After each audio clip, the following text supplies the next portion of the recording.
Hey everybody, is this thing on? Can you guys hear me all right? I got a little new setup tonight. Hello, all the people that have tuned in, all the cronks.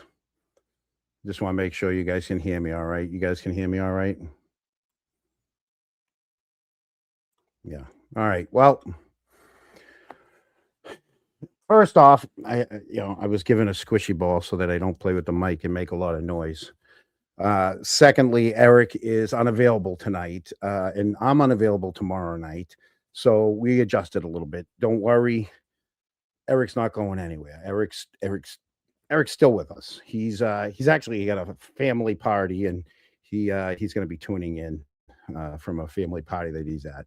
Um, so I have a little bit of an opening statement. It's going to be about maybe 10 minutes, 10, 15 minutes. So those of you who are here for the regular segments, the John O'Keefe, Karen Reed, the Peter Hennessy news, the James Sullivan news, update on the T-shirts, and the where in the world is Colin Albert, that news, and that's coming a little later in the show, and we have a big surprise also. So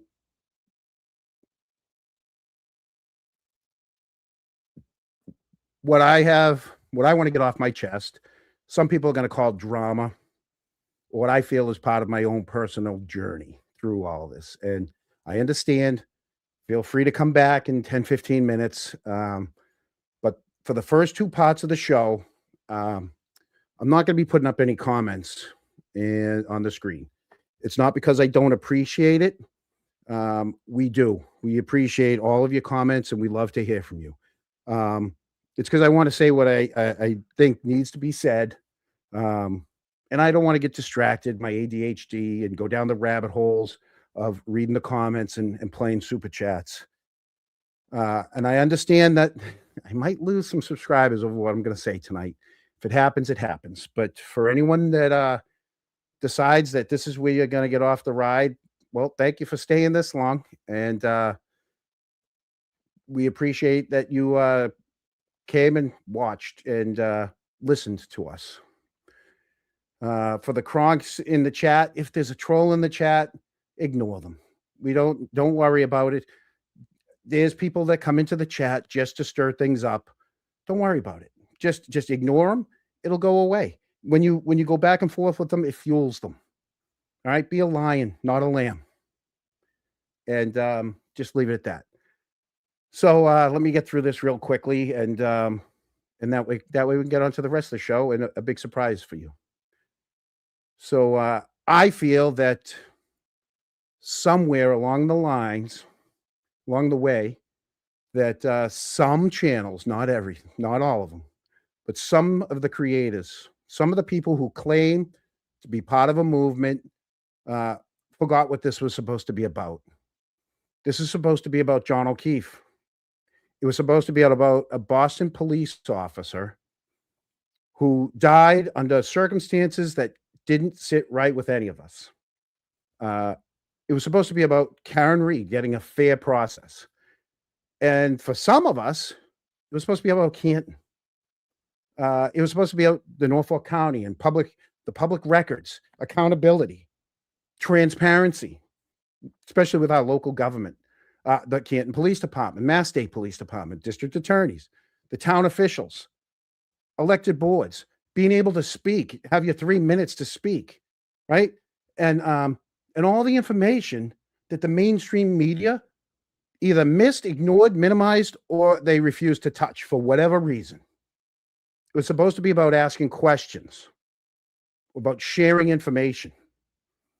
It was supposed to be about shining a light in places where certain people were very comfortable keeping those lights off. And that's what I never wanted this channel to lose. And for the most part, Eric and I agree that we haven't lost it. Were we perfect? No. Have I been sarcastic? Yes. Have I gotten angry? Yeah. Have I said things strongly? Absolutely. But our mission hasn't changed. We covered cases. We covered the records. We covered the town. We covered meetings. I went to meetings. I spoke in front of meetings. My ex-wife was at a meeting. My stepdaughter was at a meeting. And we'll get into that later. We covered things. We covered the contradictions. We covered the uncomfortable stuff that some people didn't want to touch. And that's where my frustration is, and where my disappointment is that some of the other platforms, in my mind, have lost their way. And this isn't about all of them. This isn't about the law tubers, right? Because I mean, I understand some programs. That's what they do. It's not even about Aiden or his channel. Okay, he was doing a channel before this. Okay, but there are a lot of channels, even this channel, that were created because of the case, right? Some were created directly for the Karen Read case. They built their audience because people were desperate for information, desperate for answers, and desperate for someone to say out loud what they were already thinking. And I think somewhere along the line, too many of the other channels forgot why the people were showing up in the first place. It stopped being about John O'Keefe. It stopped being about the truth. It stopped being about the facts. And it became all about their channel, all about their numbers, all about the access, the alliances, the super chats, the drama, the creator beefs back and forth. All right. Now, Eric and I have joked many times about the numbers on our show. We joked about how many people watching. We got 52 people watching. Oh, all right. All right. Make no mistake. We are so grateful for every single person that watches our show, whether it's 50 people or 500 people. But when we joke about the number, that's not because we think the numbers is the mission, right? That's my little poke at the other creators who seem to care more about the number at the top corner of their screen than what the message is coming out of their mouth.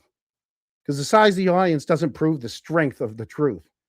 The bigger channel doesn't automatically mean a better message. And, more super chats doesn't mean more courage. So I'm not going to say any names tonight other than there's going to be two big ones. We all know them. That's not what this is about. But there were creators early on who told certain guests to stay away from Canton Chronicle. They told them not to come on our show. That happened. You know who you are. There were people encouraged not to come on their show.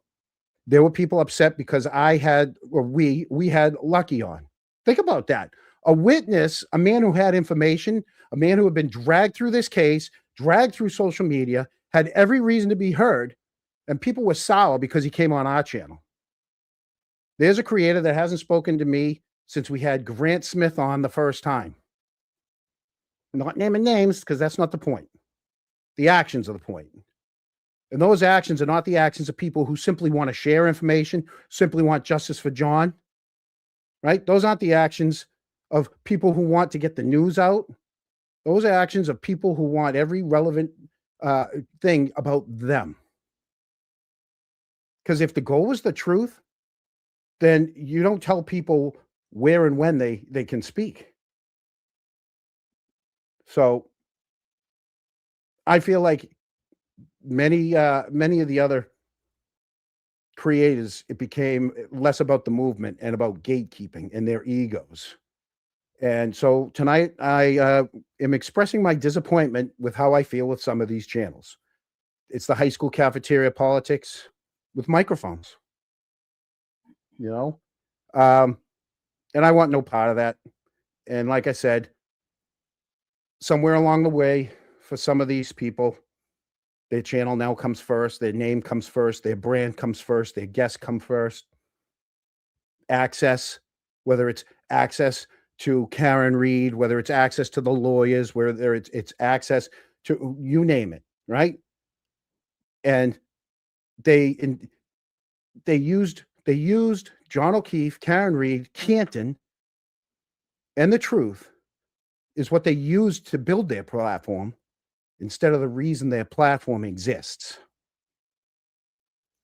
And that's, in my mind, the problem, that when a channel becomes more important than the cause, you've already lost the cause. When becoming first is more important than being accurate. When fighting with other creators becomes more important than getting the information to the public. That's not why I started this channel. I started this channel because I was turned off all right, by the fighting between the big two. Back then, it was Aiden and it was Sean. Those are your big two. And Sean, you know what? He was likable, and everybody watched. And same thing with Aiden. People watched, and the thing is, they both got huge egos, and then the clashes, and it was disgusting and it was horrible. And I didn't like it. I was turned off, and that's why we started. That's why we started this channel. Right? They turned it into a popularity contest and a money grab or a turf war. Um, it looked like everyone was fighting over the scraps of Karen Reed. Uh,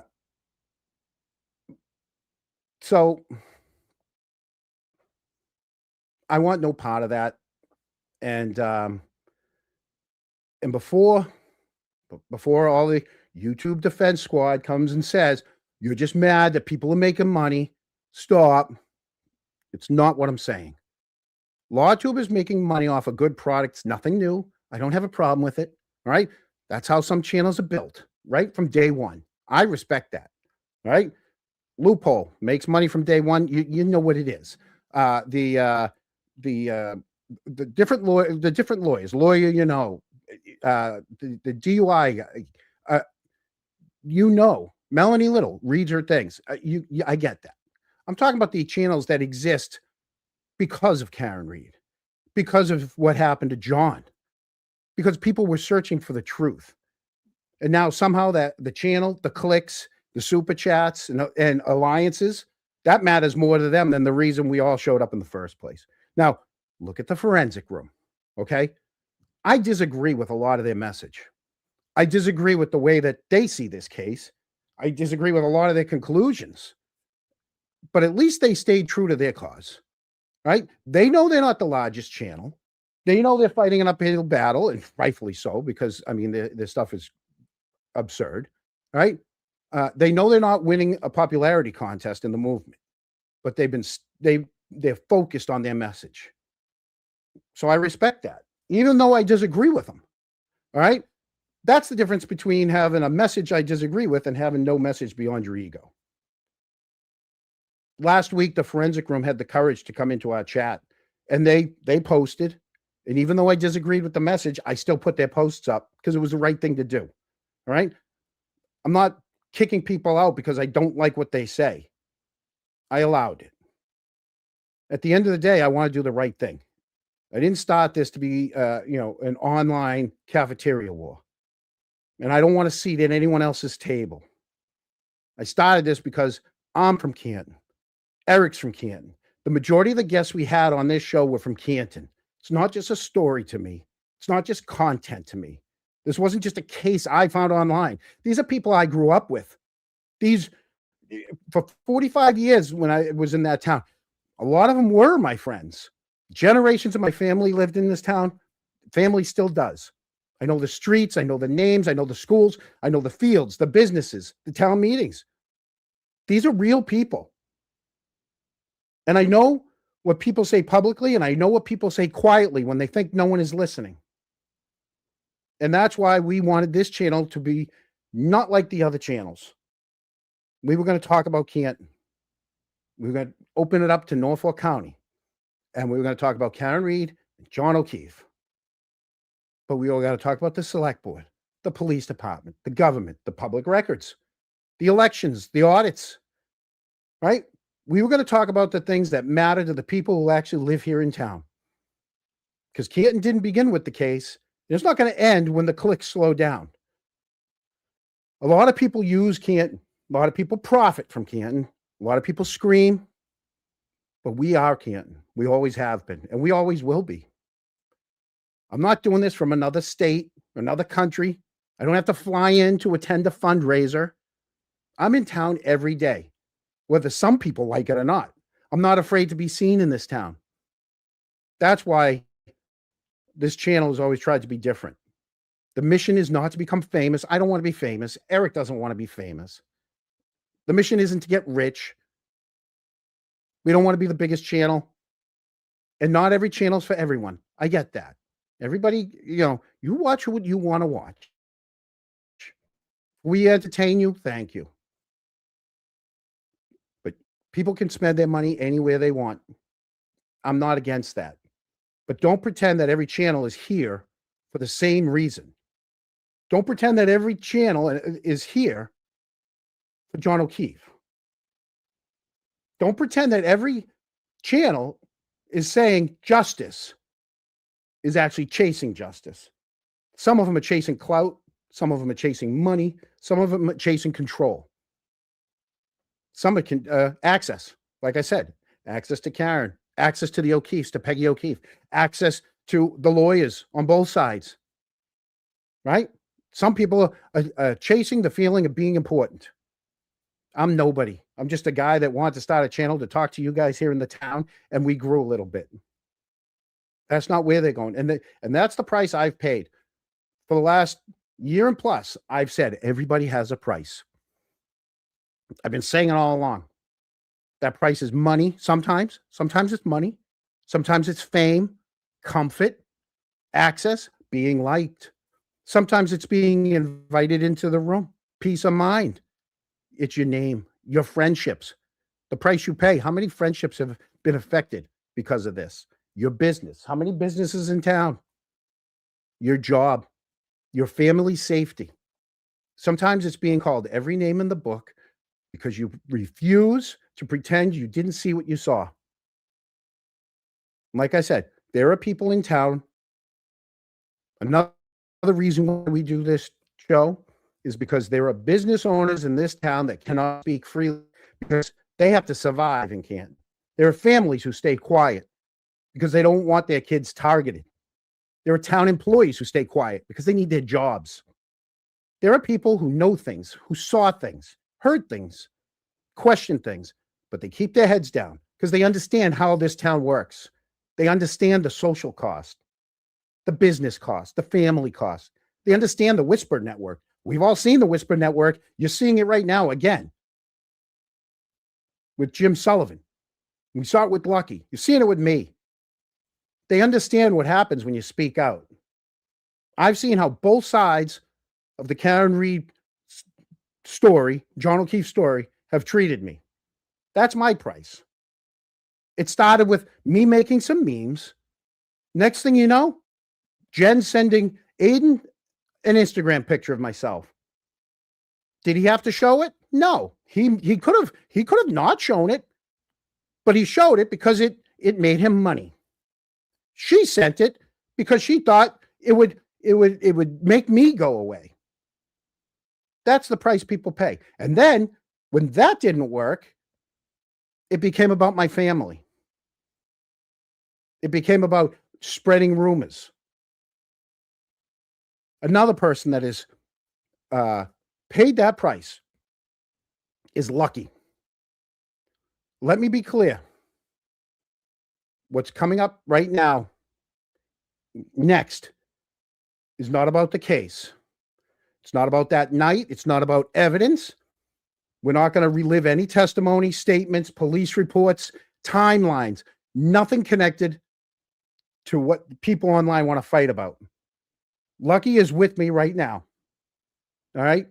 And we're going to talk about things because sometimes in the middle of all this noise, people forget there's a human being there, a husband, a father, a man who dealt with the worst possible thing a person can go through privately, while strangers online were using his name publicly.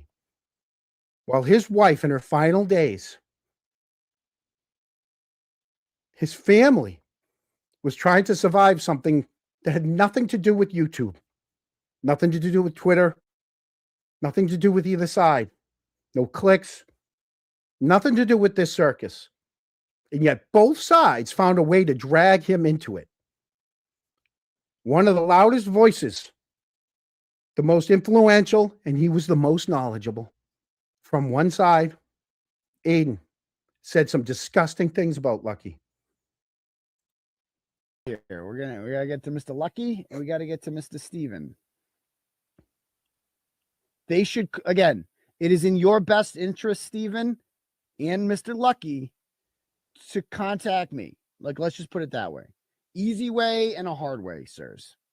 Easy way and a hard. We can do things the way you've been doing them, or we can do them the Turtle Boy way. What, like, I know whatever you're probably afraid, right? You don't want to come forward. You fear the Alberts, but you should fear me, like not fear, not like physical fear, but like I said, the Alberts fear me much more than I fear them because I have the ability to severely change their lives. And that goes for you too, Stephen.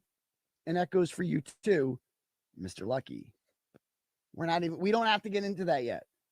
But I know your friends are going to send this to you. I just want you to know you've wanted to keep a low profile for a reason. I get it. I'm not going to allow it anymore. Just know that the jig is up. Time's up. You've had the chance to do the right thing. So now you've chosen not to, and now I'm giving you an ultimatum. You need to contact me and do the right thing, and you're going to have a conversation with me, or Brian Albert finds out what you did, and then you can deal with him. Lucky Loughran is a useless fucking towny piece of shit who is covering up a murder, who has information that can not only prove that Karen Reed is innocent, but can also prove who did it.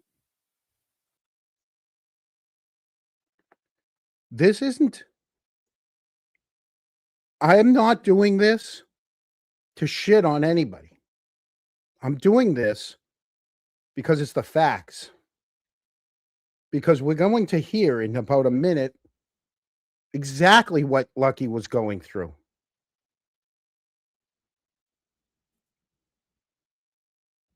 At one time, there was not a show I missed until 2024. And then the only time I see stuff is clips. That he was killed. If she's innocent, he was killed in the house. That changes everything. And he's choosing not to because he's a big, lucky pussy. That's what he is. He's a big fucking pussy. And he's a lying piece of shit who knows about the fact that John O'Keefe was not there. He can testify to it, and he's choosing not to. So fuck every single person out there defending this useless fucking maggot, Lucky Loughran. He can burn in hell with the rest of them. I will defend Lucky to the day I die. Now, to make matters even worse, one of the loudest voices from the other side, the unofficial mouthpiece for the Alberts, Kate Peter, just recently has said some disgusting things about Lucky. Similar to how Peter Hennessy has said stuff. Chris Albert, Mike Higgins, calling me a pedo, right?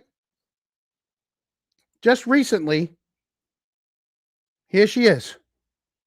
Kate Peter, Lucky, accused of a kid at the hockey rink, and no one's ever told him he has to stop leaving his house. You know why? Because he's innocent, because you guys are going off a rumor.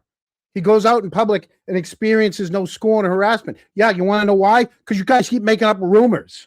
Same reason why I am not afraid to be seen in town. Neither one of us are John Blake, who paid someone off. Right? They all do. But hey, I protected him. I just let the blackmail Kearney was holding over his head. There was nothing over his head.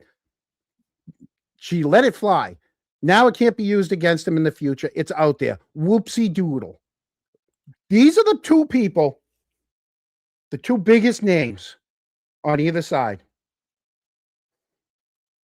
Get this out. I'm running solo tonight, so I don't have Eric's help to put things up and down on the screen, so you got to bear with me. I hope the chat is doing all right. So when I say it's not as simple as pick a side, this is what I mean. because somebody from the town decided to run with a rumor. They ran to the Free Karen Reed side, and someone from the town ran to the McAlberts and McCabe's to give it to Kate Peter. That's what they're doing.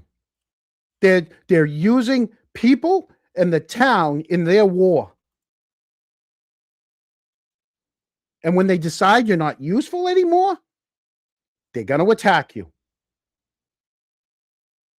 Lucky's been attacked. He's been questioned. He's been mocked. He's been judged.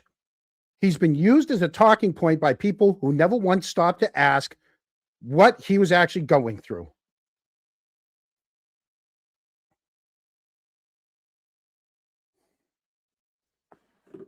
Sorry.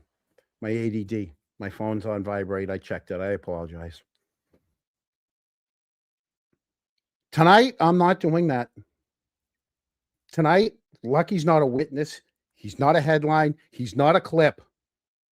Lucky's my friend. And I'm going to talk to him like a human being. And again, I'm going to say this up front. During this next segment, I'm not going to be reading the super chats if we have any. I'm not going to be reading the regular chats.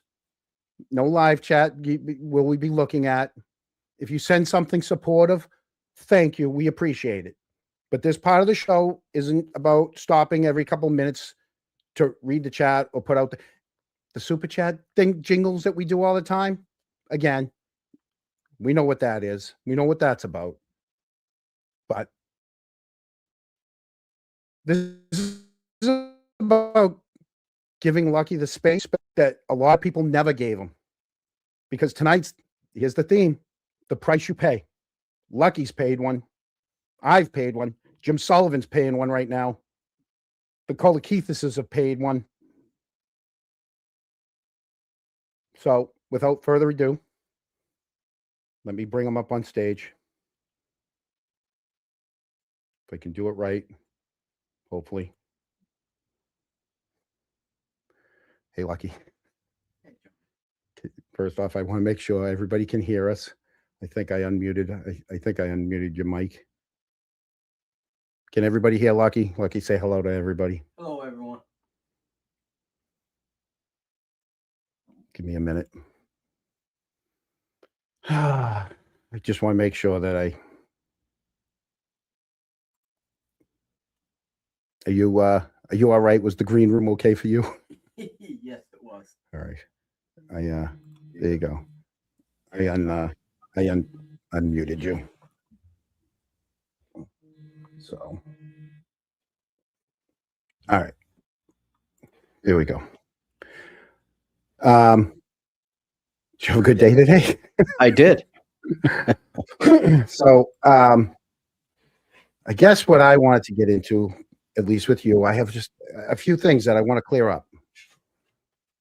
Do you want to tell us about your wife? Not the illness, not the case, not the noise, but who she was to you. Yeah. My wife was a big part of my life. She was someone I met delivering pizzas. I've joked with her numerous occasions. She married her stalker, was the running joke between my wife and I. I loved my wife with every being that I could possibly do. I never thought I could find a woman that understood me. Yeah. Who, loved being around me. She loved my sense of humor. Her smile it melted me every single day. She smiled. Mhm. And she smiled through everything, no matter what it was. It was always a smile. My Lord, she was brave. She was smart. She was witty.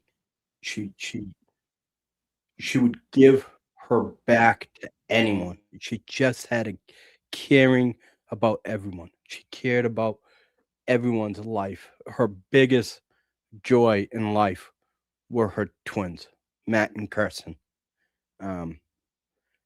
I mean, I've met one of them. She's a sweetheart. yeah, yeah.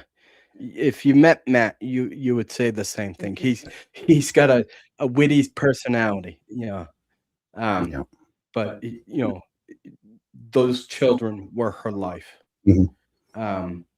In that there wasn't a day that went by that she wasn't proud of Kirsten for all her accolades in school.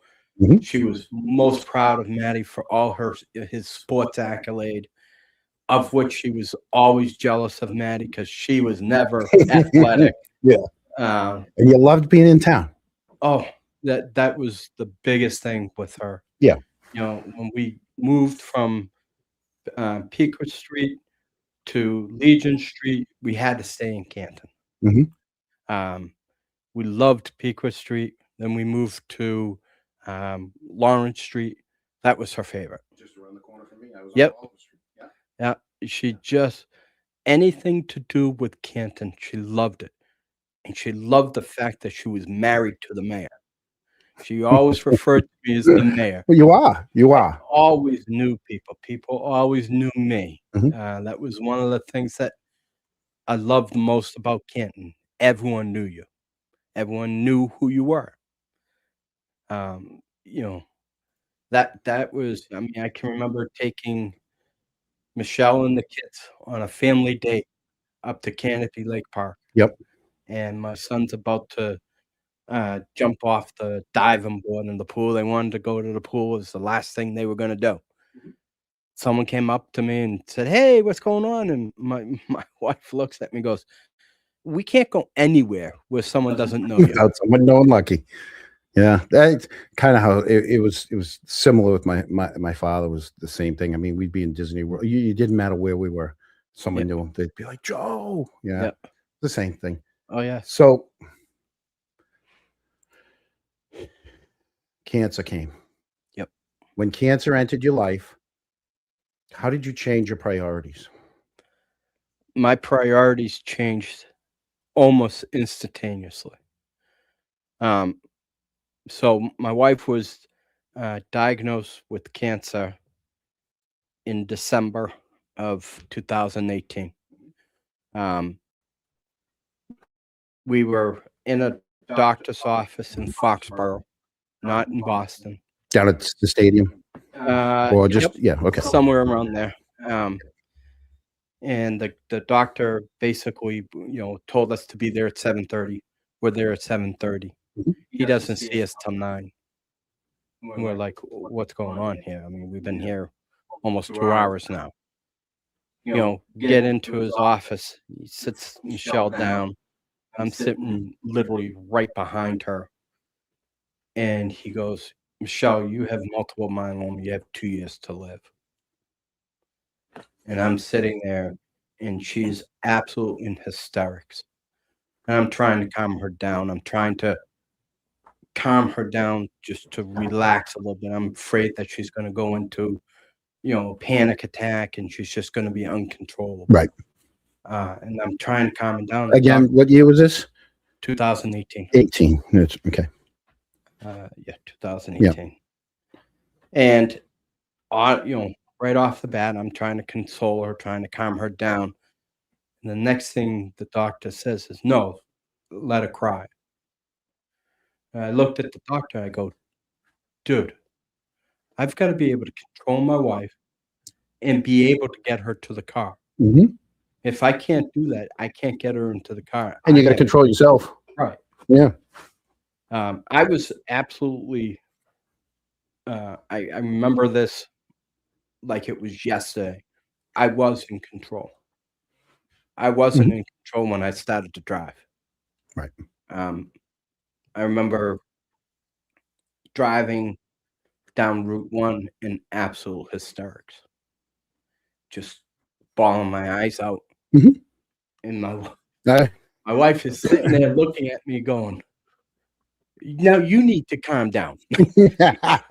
You got to Yeah. drive." Yeah. That And kind of happened. That happened with my that happened with my best friend, Yeah. Bobby. Didn't happen with my father. And maybe it's because my father went because it was a sudden Yeah. thing with my father. But my buddy Bobby, who had He had bile duct cancer, the same thing, you know, over the course of 2 years. And I mean, all I did was joke with him in every all the hospitals, Oh yeah. and even up until um, when he went into Milton to the hospice. Mhm. Um, What a there was, great place. Oh we talked about that. yeah. They were in the exact same place right there on Route Yeah. 28. And there were times where he would say to me, he's like, "Listen, can you stop?" He goes, "Because you're gonna leave the room and I still have to deal with my wife." You know, I was like, yeah. I'm like, man. And to Yeah. this day, you know, anything she needs, she knows, she calls. I'm Yeah. down there, just like I'm my old neighbor. You know, Yep. anything she needs, she knows I'm there. It's Yep. similar. But sorry, this is about you, not No, me. no, That's that's my fine. ADD kicking in. No, that's fine So because okay. I can tell you, you know, there wasn't a day that we didn't go into Dana-Farber, that I wasn't joking with her. Yeah.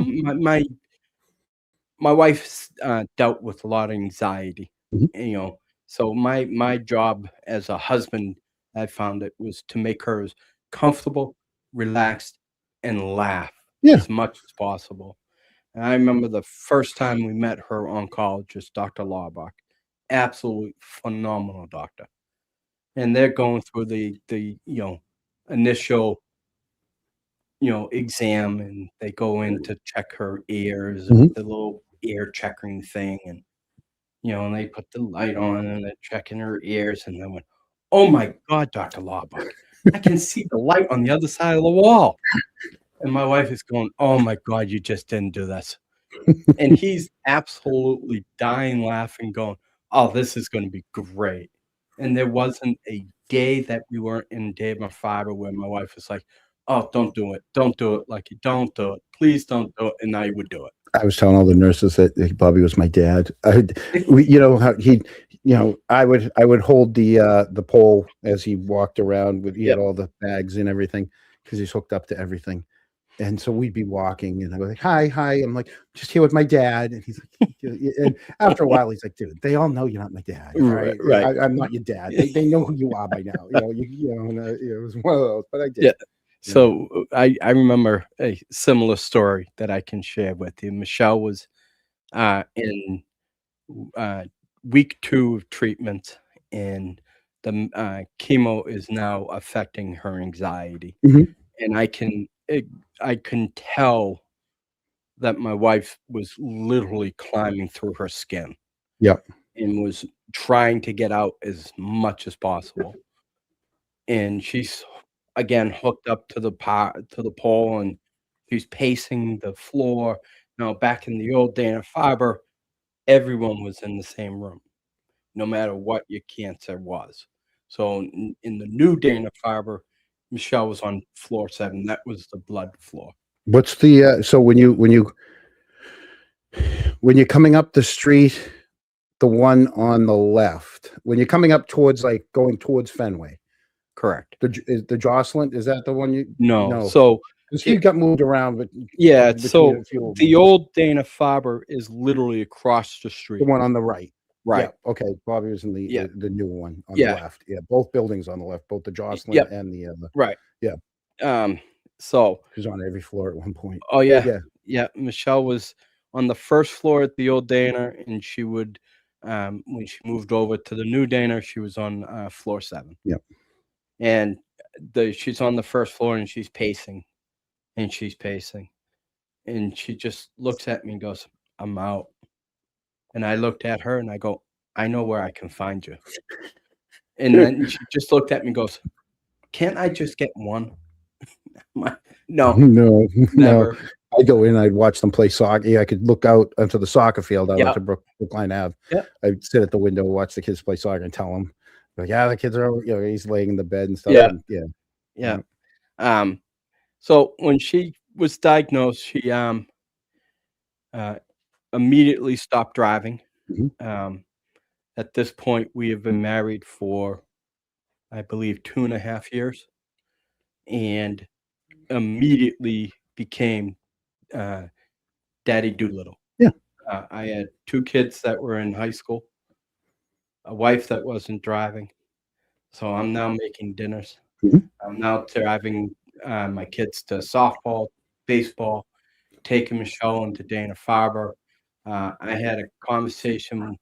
My son was 19 at the time and had no license, no Yep. permit. And That's slacker. I just A looked at him. slacker. No No. kidding. Yeah. And I just looked at him. I go, either two things are going to happen. You need to get your license, Mhm.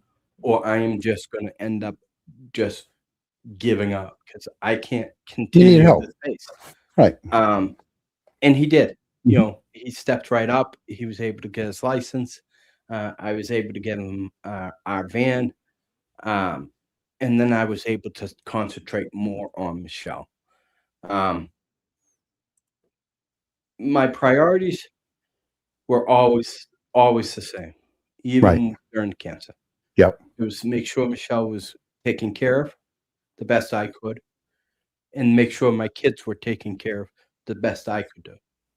Your answers are like you don't know what my questions are, but your answers are already you're taking all my questions away from me.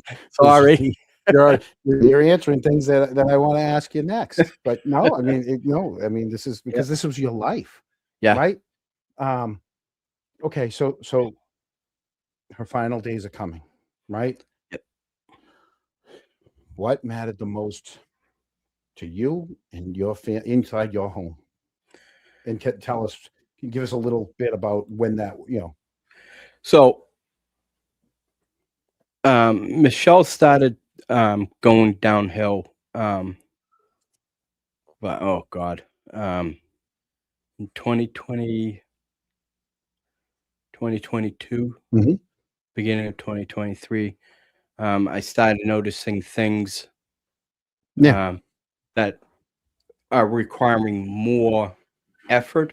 Yep, things we were, yeah, You know, things were Yeah. just taxing. yeah, Yep. and I wasn't not myself being able to take care of it. Right. So we go in March to Dana Farber. She Dana Farber to her was the second home. Right. She, Yep. you know, she had been there for 14 years. It became a second I'll home. tell you one thing. The nurses at that hospital Oh, are angels. beyond angels. I never once saw one that didn't treat anybody with utmost respect. Oh. They gave everybody hope at Yep. all times. Yep. She had her favorites, Oh yeah. you know, and Yep. those nurses absolutely loved Michelle. Right. Absolutely loved her. So we go in March 6th for her normal 1 month checkup. Mhm. The Dr. Laubach notices her numbers are trending in an area that he's not comfortable with. Right. And at that point says to her, Oh, you're getting yourself. Excuse me, garçon. Garçon, could I have a chronicle towel, please? Sorry. Sorry. Who knew the green room came to us? No kidding. You know, Dr. Laubach told Michelle that we need to have the discussion. We got to put you back on chemo treatments. Your numbers are trending high. And, you know, Michelle would always discuss with me, you know, should I give up? Should I stop? What should I do? And I always said to her that this is your journey. Her journey. This is not mine. Pat Burns, Boston Bruins legend coach. Same No. thing. When it hit him the second time, he refused. He said, I'm going to ride my motorcycle till I can't ride it anymore. Yep. Right off into the sunset. Yep. Yeah. So she said to Dr. Laubach in a very cold manner, which really surprised me. She said, I'm done. I'm not doing it. By the end of that month, she was placed in hospice. Wait. No. Sorry. And then my priority, Michelle spent, like I said, 14 years dealing with cancer. There were multitude of issues that came from it. She had MRSA. Mhm. I was out of work for the first time every single day. They didn't know if she was going to ever make it. Yeah. They in fact told me that, that she had literally 12 hours to break the fever Mhm. or she was going to die. And I joke with everyone that she waited to the 10th hour to break the fever, and by the grace of God she made it. But that my job became all about her. So she came home on vancomycin that she had to take 3 times a day. Yep. So she would have to get it at 12. She would have to get it at she would start at 12, come off at 3.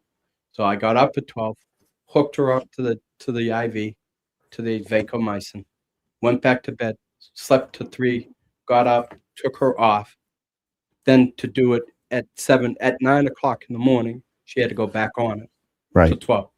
So I would have to get special permission from the town that, allowed me to go in during my break. Yep. To set her up. And then at lunch, I would go home at lunch and take her off of it. Right. And repeat that for 21 days. When she got sick, it was all about her. I stopped everything. I became, her caregiver, her primary caregiver. Yeah. And then at the same time, still maintaining your life just goes down into your tunnel vision, and it's all about. It's just about that. No, we're good. Yeah. My screen's off. Huh? My screen's off. Oh well, yeah. Well, it got unplugged. Oh, good. Cool. Nice. That's what happens. It's a low budget. It's a low budget here. Yep. I figured so. Did he when it shrinks down like that, right? Yep. Are there moments because I remember in the trial where you said that your social media was non-existent, but people would send you things. So were there moments when you saw things being said about you, because people send things, right, and thought, these people have no idea what I'm going through.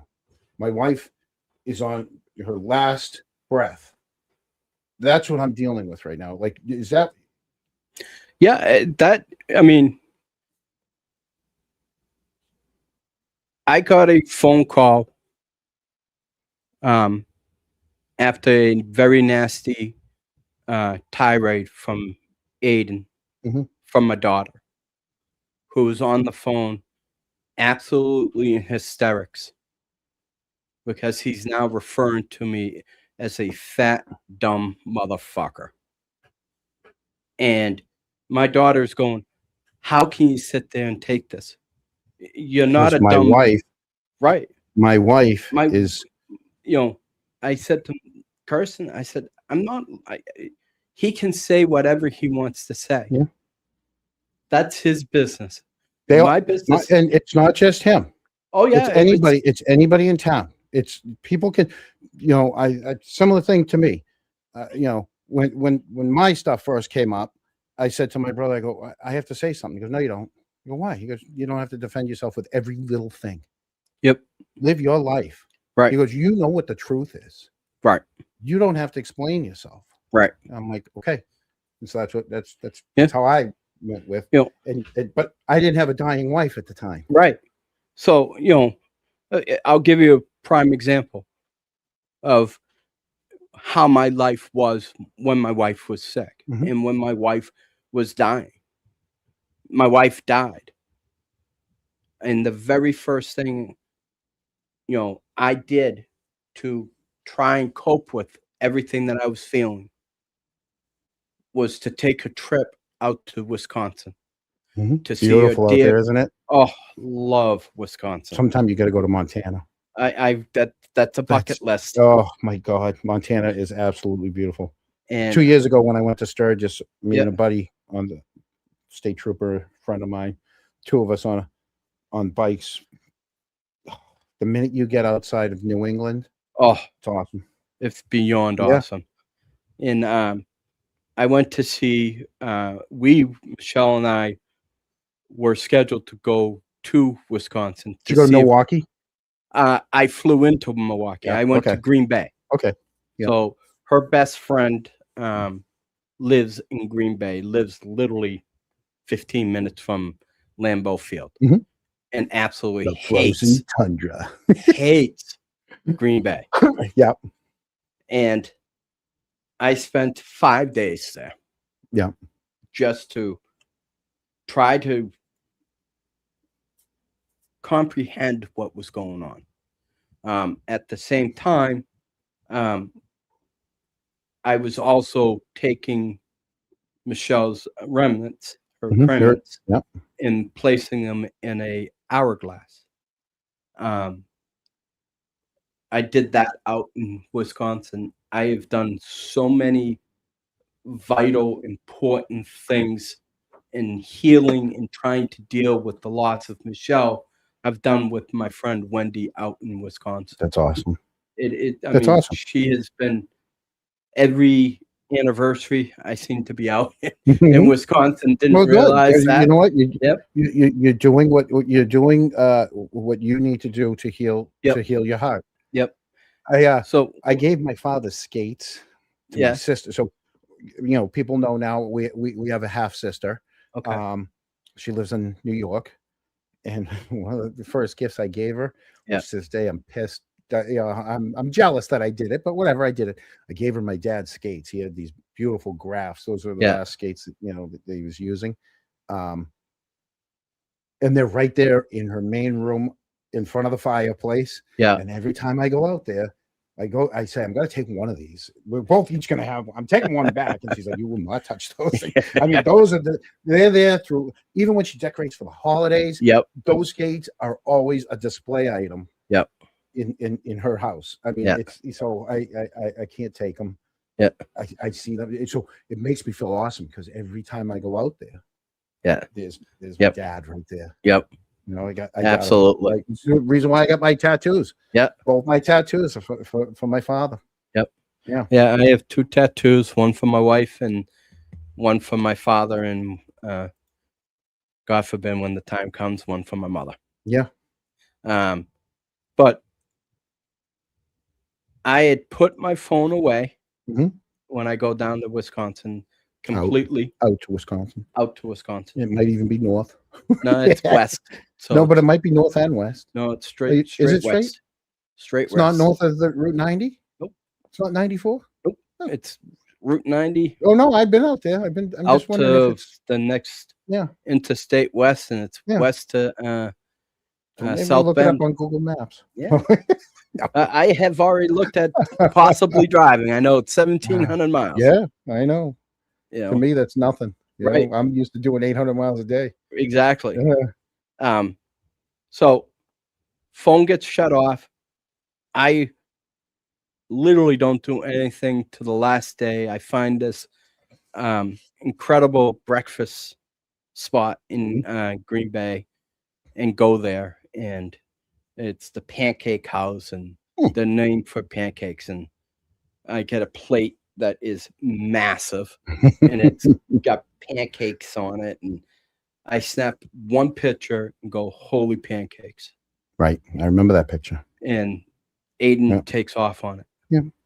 And I get off the plane. Phone's been off all this time. And when you turn it on, it's ding, ding, ding, Oh my ding, God, ding. my phone blew up. Yeah. I got my sister calling me. I got my daughter calling me. I got friends calling me. I got people calling me, going, what's happening? What's going on? All of which I had no idea was going on. Right. You know, You're out there just trying to having yeah, peace. just trying to Right. to take care of myself. You Yeah. know. So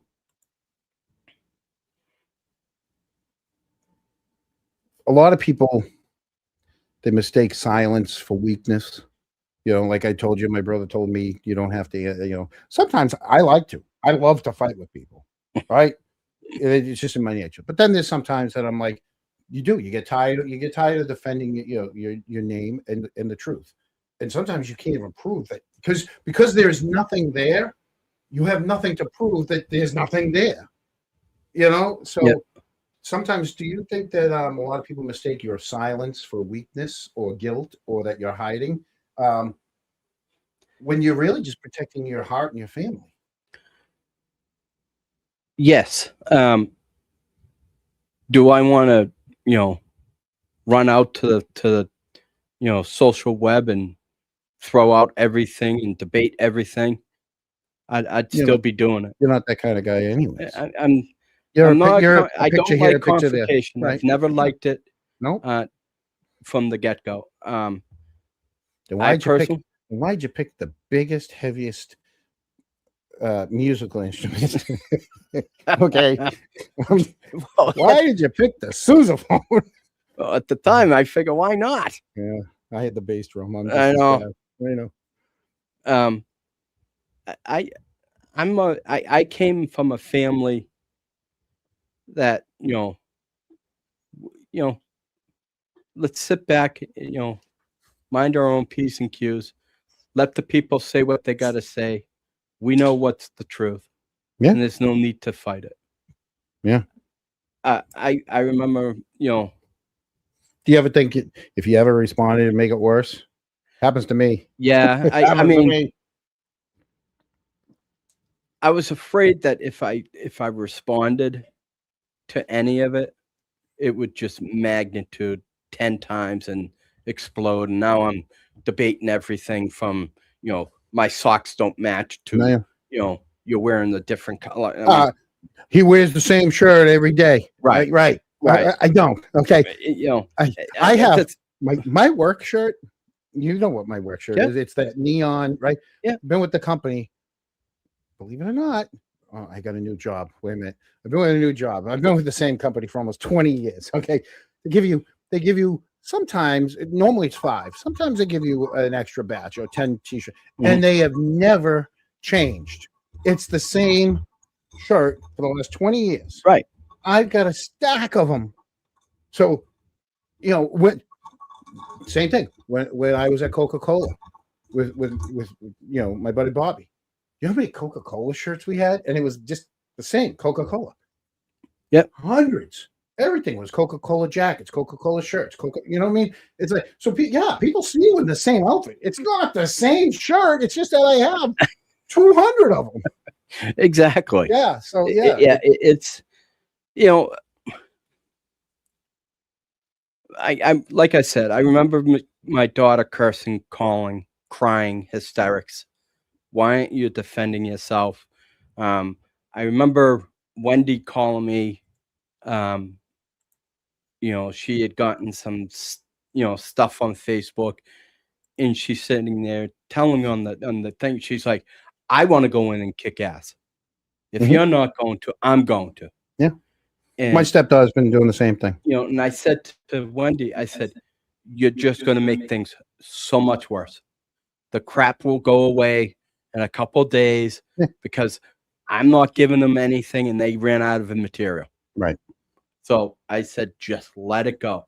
She's like, how can you just sit there and let it go? And I said, that's a strength. You're a strong person. I said, for 2 reasons. It's not worth it to me. And if the gutless morons don't want to put a name to it, I don't care. And here's the thing. I'm going to get to that. Peter Hennessy, Mike Higgins, Chris Albert, Michelle Nally. All right. I've never seen so many tough people from Canton be such pussies. None of you will put your names to anything. You're all hiding. 3 years I've been here. 3 years you guys have been attacking me privately, sending me your messages with your fake names. I could care less when it's a fake name. Put your name to it. They're never gonna. No. They're never gonna. No. They're cowards. Right. They hide behind the old, keyboard. Yeah. Like keyboard warriors. Yep. And they'll never come up to you in person and say something. I shouldn't say that. Once I've had now in 3 years, I've had 2 people. Yep. I've had 3 if you count Corkery, but that was at this high school. Yeah. And I felt bad for him. I was trying to make myself as small as I could be, so it didn't look like I was lurch over him as he was looking up with his little arms. But he was. I mean, the thing is I appreciated at least he came over to talk to me. Right. Same with the person that came up to me at the high school game, and somewhat the same as that woman from last week who came up to me at the Boston Tavern. Oh, go figure. She works for the court, Yep. So, but other than that, there's a bunch of cowards in the town. And, Right. Yeah. Yeah. So I guess you can be strong. You can be a strong person because you know what? It carries no weight. Correct. Yeah. I would say the biggest thing I can say Mhm. is, I have people that send me stuff. Yep. That is derogatory. And some of the stuff that's being sent to me, I'm not on. I'm not on this free Karen Reed site on Facebook. Right. Are you at least on the Chronicle? I am still on Chronicle. Oh, well, so all right. Well, then I'll keep going for another week. If I still get you, I'll go another week. And there are a couple other, Facebook, friends of that I'm not a part of. And, I have people who send me stuff, about it, and I respectfully send a reply back to the person who sent it and say, I could care less. Right. I'm not on it for a reason. Yep. So, please, with all due respect, don't send them. Right. I get same thing happens to me.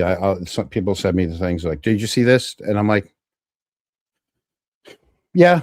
I got a coworker that said, he was like, "Oh, your name came up last night on." I'm like, "Oh, I'm sure." He goes, "Yeah." I go, "I don't want to see it. I'm good. Right. I don't care." Right. It means nothing. It means nothing in my life. The only thing it means is that a good number of people are going to see that, and now they're going to be sending me messages, calling me, and that's the only thing I got to deal with. The rest of it I don't deal with. Right. 2 more questions, then I know you got to go.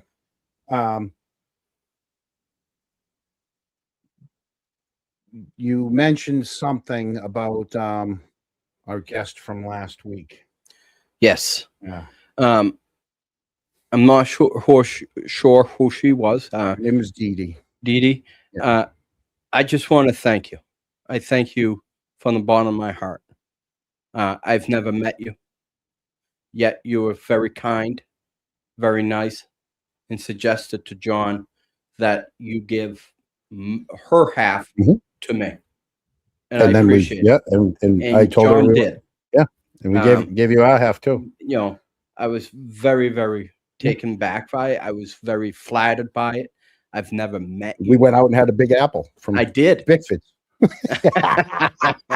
The baby apple. I get the baby apple. I used to love that Bickford's over in Brockton. Get that baby apple. Oh, but I wholeheartedly want to say thank you from the bottom of my heart. That meant a lot to me. That someone that I don't know, I never met her either, was nice enough to donate her portion to me. Yeah, I had never met her either. And when I asked her for a Venmo, she's like, nope, give it to him. I'm like, okay. And finally, before you got to get out of here, because we're out of green M&Ms and Midori. Is there anything else that you want to bring up? Yeah, I want to. I have one regret through this all. Yep. And that one regret was not communicating with Dave Yannetti directly. Dave and I talked as he was walking me out to my car during one of our meetings that we had going into the second trial, getting ready for testimony. And he asked me, point blank, he goes, "You were great. You were talking to my private investigator, and then you just were like off the face." Right. He goes, "What happened? Because I thought we lost you." And I said at that point in time, after I met with the private investigator for the third time, Mhm. Michelle goes into hospice. The one in Milton there that Yep. we, yeah. So, at first we had her at home, tried to have her at home. She got what they call terminal agitation when people realize they're dying, and Same they thing happened to become, Bobby. He went to Foxborough, and yeah, we they just brought him in become, right before Christmas. they just become agitated. Yeah.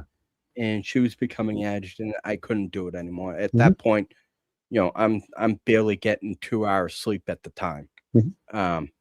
In fact, the hospice nurse came to visit Michelle and was going to go through changing all the prescriptions, and I'm sitting at the table, at the dining room, in the kitchen, at the table, looking at these numbers, and the lack of sleep I had, these numbers were just Oh, they just, running yeah. around. And I just looked at her. I go, I just can't do this. Yeah. You know, When Bobby was home, the hospital, the nurse had come, and they had sent him home with all the wrong, the fittings. Yep. I remember following her up Route 1 into out of Wal. He was in Foxborough, so we went up through Walpole, the Friendlies, with right near the right near where the old Building 19 used to be. Yep. Friendlies opposite. Back there was her office. Yep. I followed her up to the office so she could run in, grab all the right fittings, come out, show me, because she had other places to go. Right. And she's like, "All right, listen, when you get back, this is the fitting you got to use. This is Yep. To change this to the bags, whatever." And so it wasn't me going to be doing it. His wife, this Right. was all his wife. Yeah. She had every one of his friends and family, and I was just happy that they allowed me to at least be a part of it and be there. Yep. But I mean, like you said, it's day and night. It's 24/7. She was the one changing everything, doing, while he's on the couch, and then it got too bad and they had to go to Milton. Yeah. So I'll share one story, and then I have another. Yeah, because I don't want to get off, and he said he thought you lost. So, you, and like I said, she's at home with us. I got Wendy. I flew Wendy in, so she could see Michelle before she passed. Yep. I have prescriptions that I need to go get and go over to Michelle now. From day one, I always kiss Michelle on the forehead as I'm leaving, whether it was getting something for her or getting something for me. Kiss her on the forehead, tell her I'm going, and I'll be right back. And I love you. Mhm. I did the same thing, kissed her on the forehead, said, I love you. She looks at me now, she's, not all there. And she goes, I know. How many times are you going to tell me? To this day, Wendy laughs at that and shares that with me. The one biggest thing I want people to get, if they get anything out of what I'm saying here, they need to understand, I did not testify for Cameron Reed because of Aiden Kiernan. or anyone else for that matter, right? I did it because it was the right thing. I had information that was pertinent to the case. I wasn't pressured to do this. I wasn't coerced to do this. I wasn't intimidated to do this. I did it because it was the right thing to do, and I had the information, and no one in this planet was going to force me to do something. Right. Well, you don't know how much I thank you and how much I love you. Okay. Yep. It's been a long 3 years. It really has. And I do want to say thank you so much for setting the record straight, and for allowing us and however many viewers. I have not looked at my screen. Like I said, told the chat I wasn't going to be looking. It's been me and you right here. Yep. I want to thank you for letting everybody know a little bit about Michelle and a little bit of literally what you were going through in those final days. I want to thank you, John. You were the only one that gave me the opportunity in the platform where I could get this out. And I want to thank you, John. You know, at any time. I know. All right. So we're going to get Lucky out of here for a minute. I got a couple more things that I want to say. So we're going to play a Lucky song while he sneaks out. So do you just want to say goodbye to who we have and say goodbye to all the folks? And then I'll thank you guys. out of here. Appreciate all the love that I do get. I do appreciate it. Thank you guys, and have a great night. There you go. And with the plow and a story to tell, Lucky's got the truth and he knows it well. A defense so sharp it could cut through lies. David Giannetti with justice in his eyes. And Todd's got questions. We've got the crew tonight on the Chronicle, they're telling it true.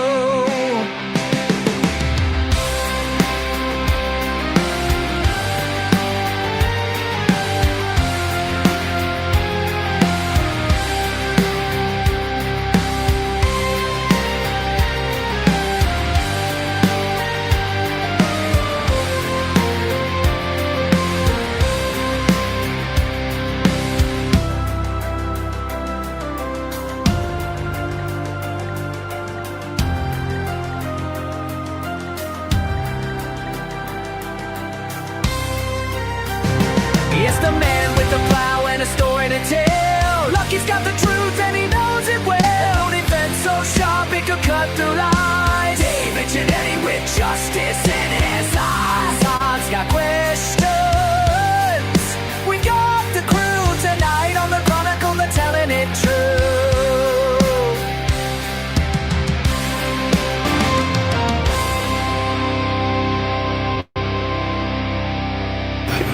I don't want to be. I don't drive a tow truck.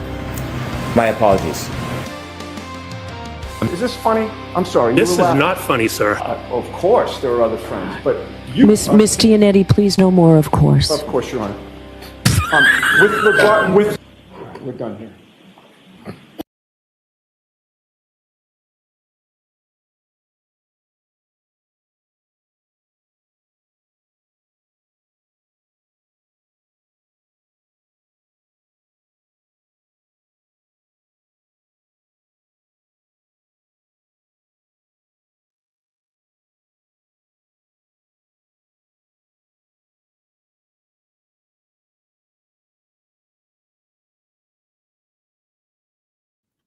All right.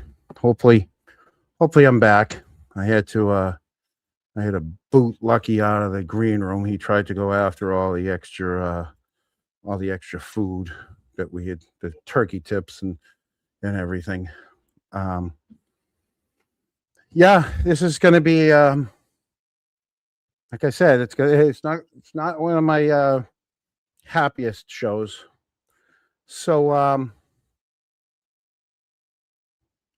with some of the other witnesses, such as we just saw with Lucky, what some of the other witnesses are now seeing, because they dared to speak up and say things that weren't done on the up and up, like Jim Sullivan is doing right now.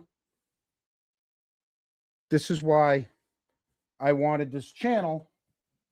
Sorry, I need my squishy. This is why I wanted this channel to be a voice for people who could not be one publicly.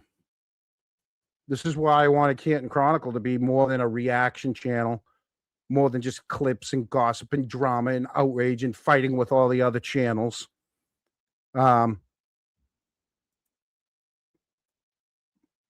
People deserve to have a voice. People like Tom Beattie. Tom Beattie was the Alberts, because he didn't toe the line. He did, between him and his daughter, they paid the price. He pretty much has done the same thing as Lucky, just gone about his day, and they completely live their lives off of social media. the people on these channels, on both sides, the forensic room and all the free Karen Reed stuff, we're all in our own little echo chamber, right? You're not changing anybody's minds. The amount of people that change back and forth is minimal. Everybody already, first off, she was found not guilty. She's innocent. She's an innocent woman.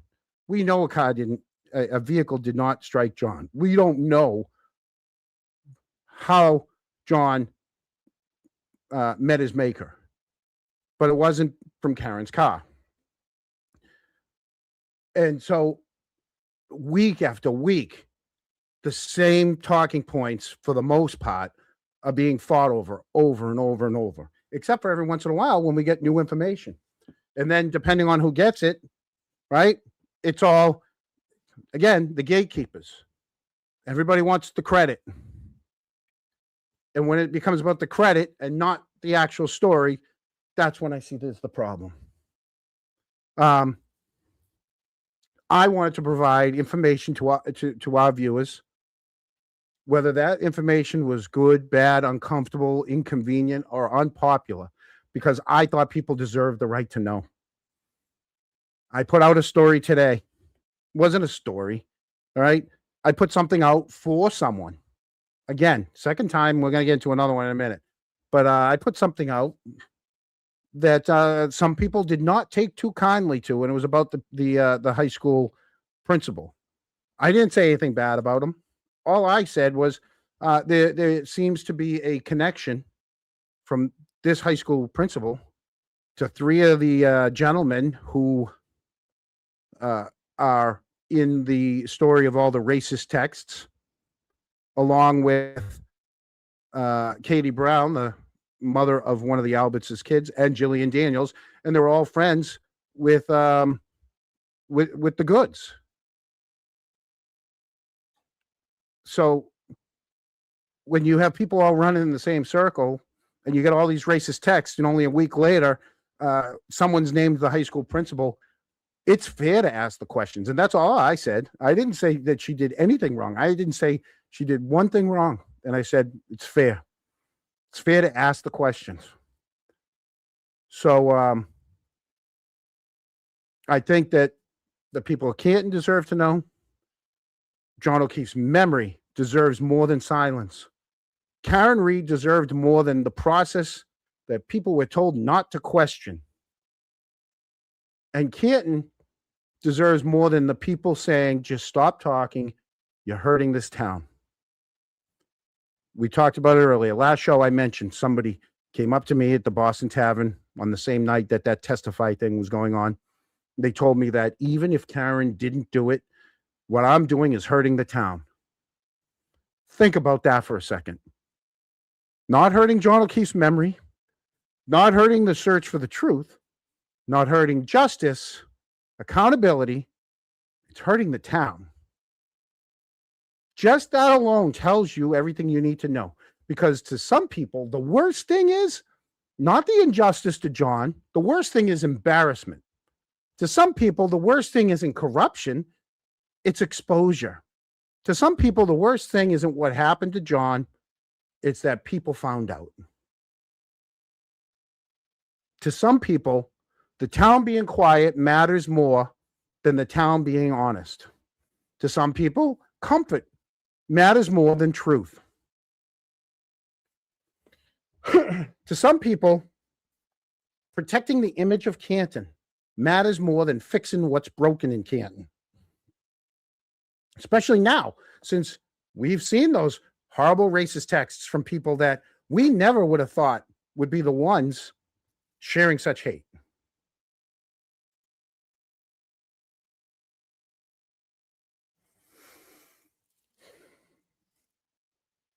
And I reject that completely.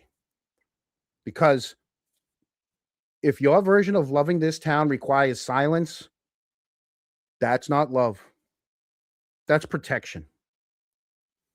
If your version of helping the town means that pretending that the problems aren't there, then you're not helping the town. You're helping the people who benefit from the problems. If your version of unity means everybody shuts up and goes back to normal, then what you're really asking everyone is to be obedient. I'm not interested in that. Just like I said, I had people from both sides hating on me because I wasn't FKR. I wasn't in with the in crowd. And I got half the town hating me because I'm not a townie and I didn't toe the townie line.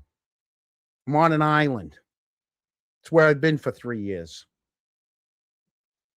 I've had people come and go who supported me. Right? But for the most part, I'm right here. Me and Wilson on my island.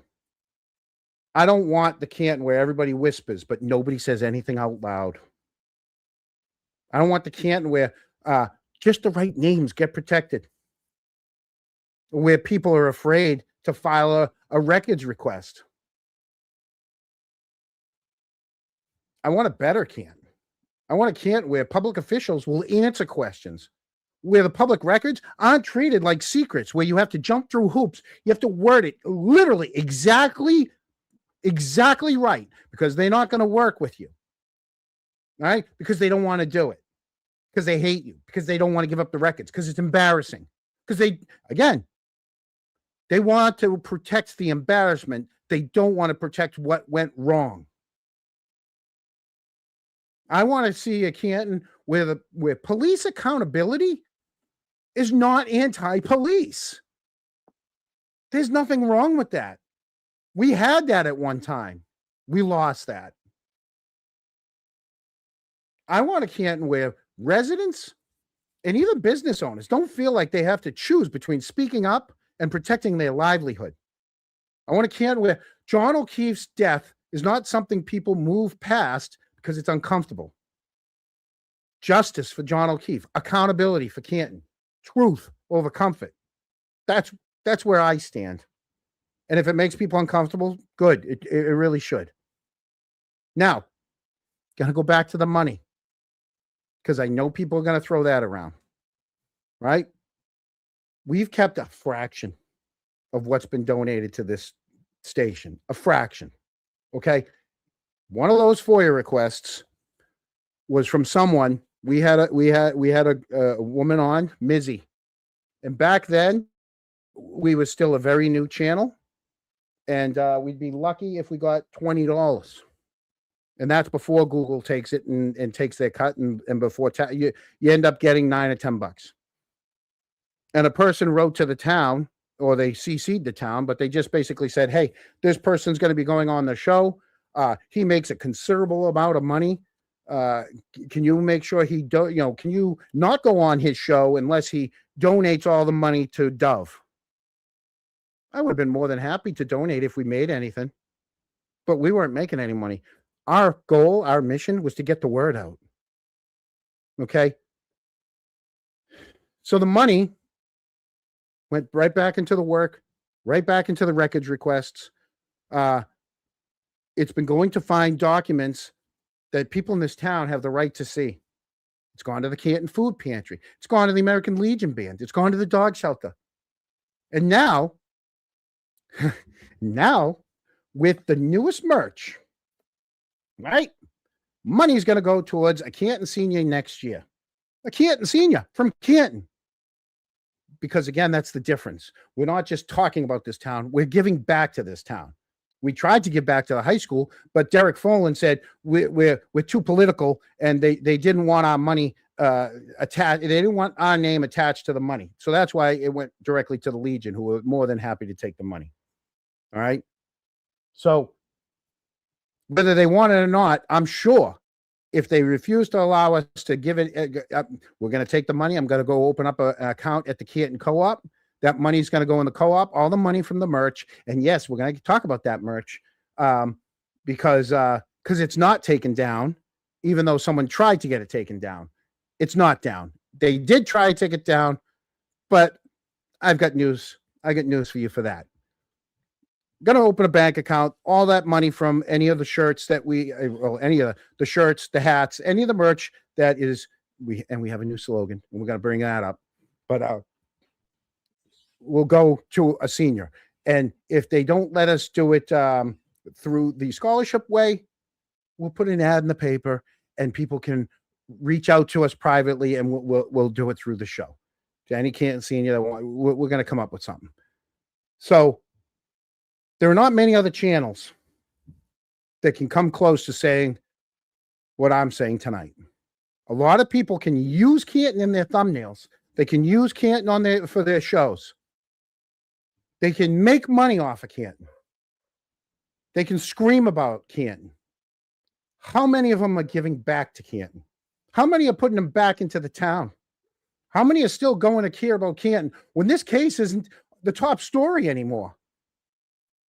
How many are going to still talk about the select board, the police department, the public records, the audits, the elections? When the Karen Reed, John O'Keefe views dry up? That's the question. Canton will always be my hometown. Same as Lucky, same as Whitey, same as the Sweeneys, same as Eric. Every one of those people that stand out there on Fridays and Wednesday, all the different days. Okay, I know I'm leaving people out. I don't mean to. I'm sorry. But a lot of people call Canton their hometown. And so, yeah, there was an attempt to shut down the merch. Didn't work. You know why? The logo now is a different logo. The message is different. The purpose is different. And the beauty of sites like Printify, the one you tried to shut down, is there's an appeal process. And on top of that, in the event that anything ever goes wrong again, a company has already, a decent-sized company, has already agreed that if Printify somehow goes down, they've agreed to continue to provide merch because they are behind Canton Chronicle 100%. So no, your attempt to shut it down was unsuccessful. But it did show something. It showed that there are some people that aren't just mad about us or a t-shirt. They're mad about the message. And speaking about that message, right? I think the new message is awesome. Hold on. Let me put up the new message. And let's look at the new message. The new message. Well, here's the new logo, right? It's nothing like the old logo. All right. And here's the new message. John O'Keefe deserves justice. Different logo. They put a word mark on justice for John O'Keefe. They applied for one. They didn't get one. It's not done yet. But I was like, you know what? I'm not going to fight it. How about this? John O'Keefe deserves justice. So there you go. It's a different shirt. Okay. And you can get them. You can get them in the Printify store. I'll put that up. There's your Printify. Okay. So the badge is different.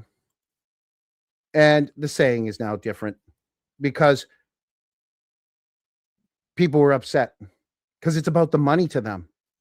It's not about the money to me. I'm not keeping the money. You know, I'm not keeping the money. There it is. There's the shirt. So, get another one. There you go. So, everything through Testify, remember this, everything through Testify that the Forensic 4, they're slanting that to the House defendants. That's not going to the O'Keefes. Everything through Testify is going to the House defendants, not Peggy O'Keefe. They're using justice for John as some sort of umbrella. This is the way I look at it. That's how I perceive it. When I'm watching this whole justice for John, they want us to think it's the same as Testify. It's two different things. But now they're mad. We adapted. They're mad we didn't fold. They're mad we're still raising money for something positive. Oh, who knew? A small channel can take a hit and keep on going, right? But that's exactly what we're going to keep doing, and what I'm going to try. And if the day ever comes that I would rather make a profit than be a voice for people in this town that I grew up in, that'll be the day I turn off this channel. And I mean that 100%, and from the bottom of my heart. If it ever becomes about money first, I'm done. If I want to keep the super chats all to myself, I'm done. If it becomes about me being famous and going on who knows what shows, done. I don't want it. If it ever becomes about protecting access for people, done. Don't want it. If it ever becomes about protecting relationships and other channels, or protecting their comfort, or telling the truth as I see it, I shouldn't be sitting here. I shouldn't have a show. So to the haters on both sides, I might take a break from time to time. I might step back because I'm human. I have a family. Believe it or not, I have a job. I have responsibilities. And yeah, it takes a toll. We just heard of the toll it took with Lucky. We're seeing it online right now, that the toll it took with Jim Sullivan, being called every name in the book by the likes of Chris Albert, Mike Higgins, Michelle Nally, the person who I don't know, in my opinion, he's like a little pervy, Peter Hennessy, right? It takes a toll on you. Watching disgusting, vile people push untrue stories about you and your stepdaughter, which you know is false, takes a toll. But you know what? You people keep pushing that garbage. Keep going. Because you're not going to break me. You're fueling me. You're reminding me exactly why I started this channel, why it needs to exist, why it's not like the other channels. You're proving the point better than I ever could. Because I noticed when they can't beat you, they're going to attack your character. When they can't beat you, they're going to attack your family. They're going to make up stories. They try it with pressure, then they're going to try it with shame. I'm going to tell you right now, there's going to be a lot of people that didn't like this show tonight. I told you guys, I wasn't doing that to be funny. I said it's going to be a show not a lot of people are going to like. I'm going to get fucking attacked. And I'm going to say some of it's going to be true. Some of it's going to be fabricated. Some of it's going to be flat out false. And I'm not going to defend myself on it. So go ahead. Because if I'm of no use to you, then you're going to just go away. You know, you're just going to just haul off. And when the shame doesn't work, you're going to make me unstable. You're going to want people to hate me, or you're going to make me look dangerous. I see it. My friends see it. I'm not a victim. I don't have a victim mentality. This isn't some Taylor Swift tour where I'm going to turn every vicious rumor into a song. I like making songs, not those type of songs. It's real life, real consequences. And I'm still here. I'm not throwing in the towel. I got the towel right here. I got a Kronk towel.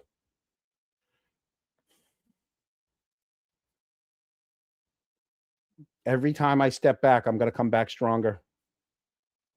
And some of you still haven't figured that out. So to the people who say you're fighting for John O'Keefe and Karen Reed, but you're really only here to push others down on your way to the top, your story is going to run out. To the people who are using this movement to fill your pockets while pretending everyone else is a problem, your pockets are going to run dry. Ask yourself this: when did your channel become more important than John O'Keefe? When did your guest list become more important than the information?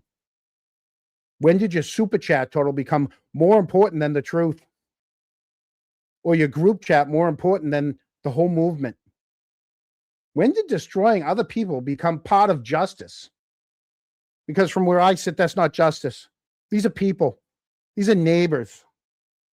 That's ego dressed up as activism.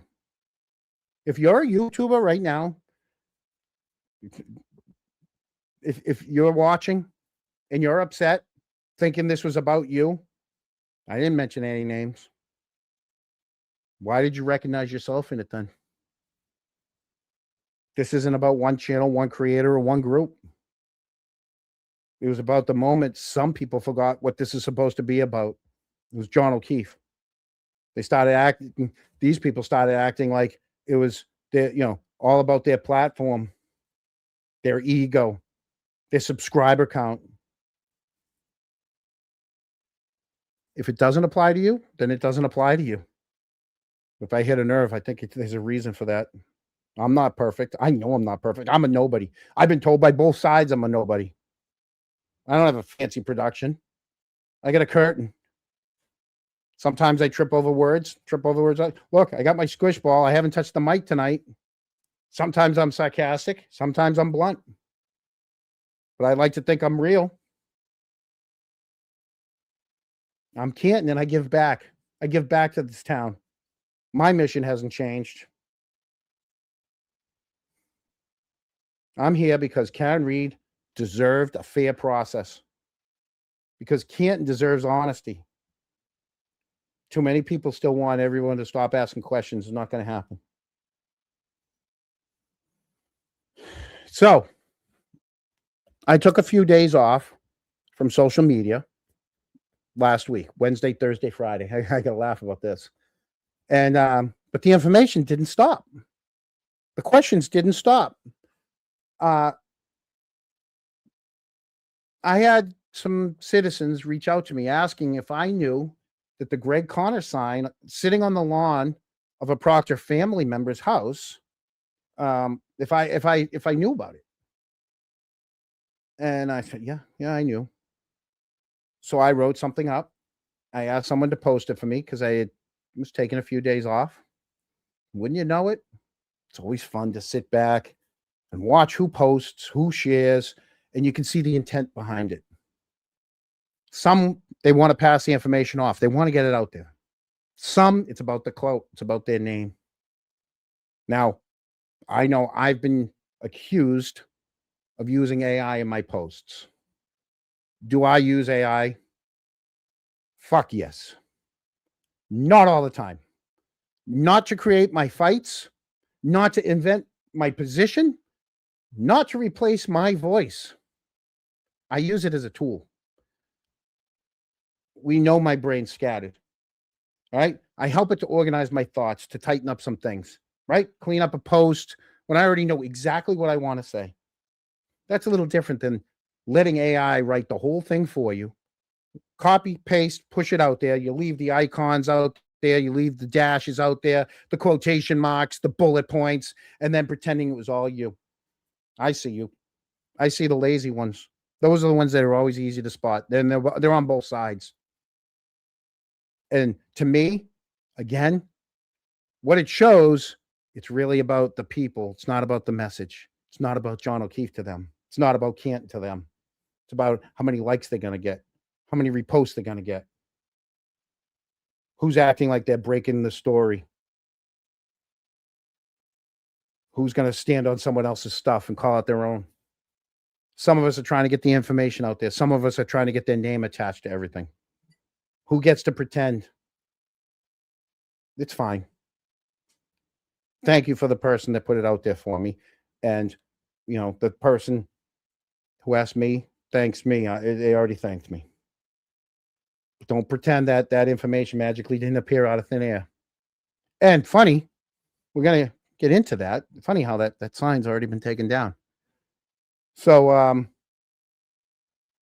let's talk about that lawn sign. Michael Proctor, the former lead investigator whose name is now permanently attached to those racist texts. The ugly conduct, the bad judgment, one of the most compromised investigations Norfolk County has ever seen. Back living only blocks from 34 Fairview. The Greg O'Connor, the district attorney sign right there right at the front of the house. Now, I'm not saying that lawn sign proves any kind of conspiracy. It doesn't mean Greg Connor personally knocked on the door and said, hey, can you endorse me? But it allows us to ask, why would the Proctor household feel comfortable putting Greg Connor's name on that lawn because of optics. Norfolk County optics have been blurred. The evidence has been blurred. It's been buried. It's been delayed. We saw how it's been delayed with the Canton Police Station. It's been removed when it's been inconvenient. The moment people started to notice the sign and we shared the photos and asked the questions, connecting the dots, sign's gone. That sign had a shorter lifespan than some of Proctor's memories. Had fucking shorter lifespan than Colin's memories.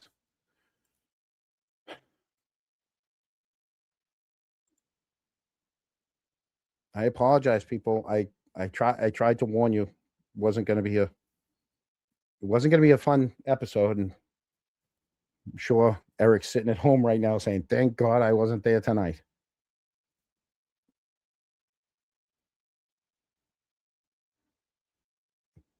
We started to say, why is the guy tied to racist texts in the Karen Reed fallout publicly supporting this candidate?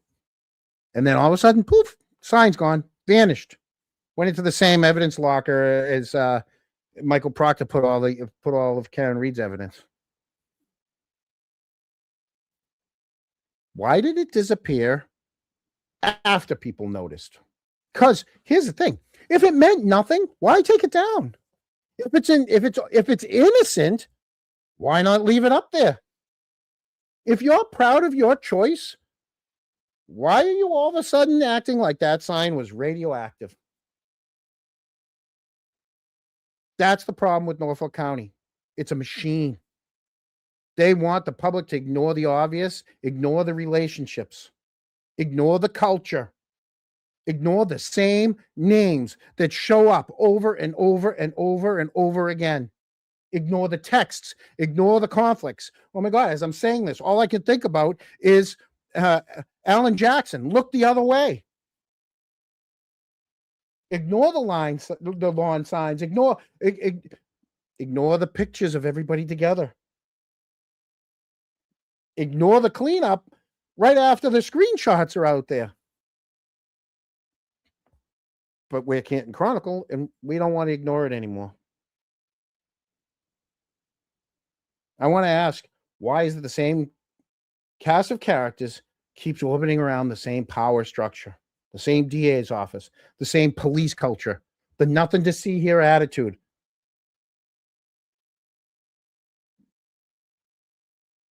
Greg Connor doesn't get to run as the future of Norfolk County while he's being visibly supported by symbols of racism. How can he say he's restoring trust while the people associated with breaking the trust are comfortable putting his name on their lawn? Now, I said it, the sign doesn't convict anyone.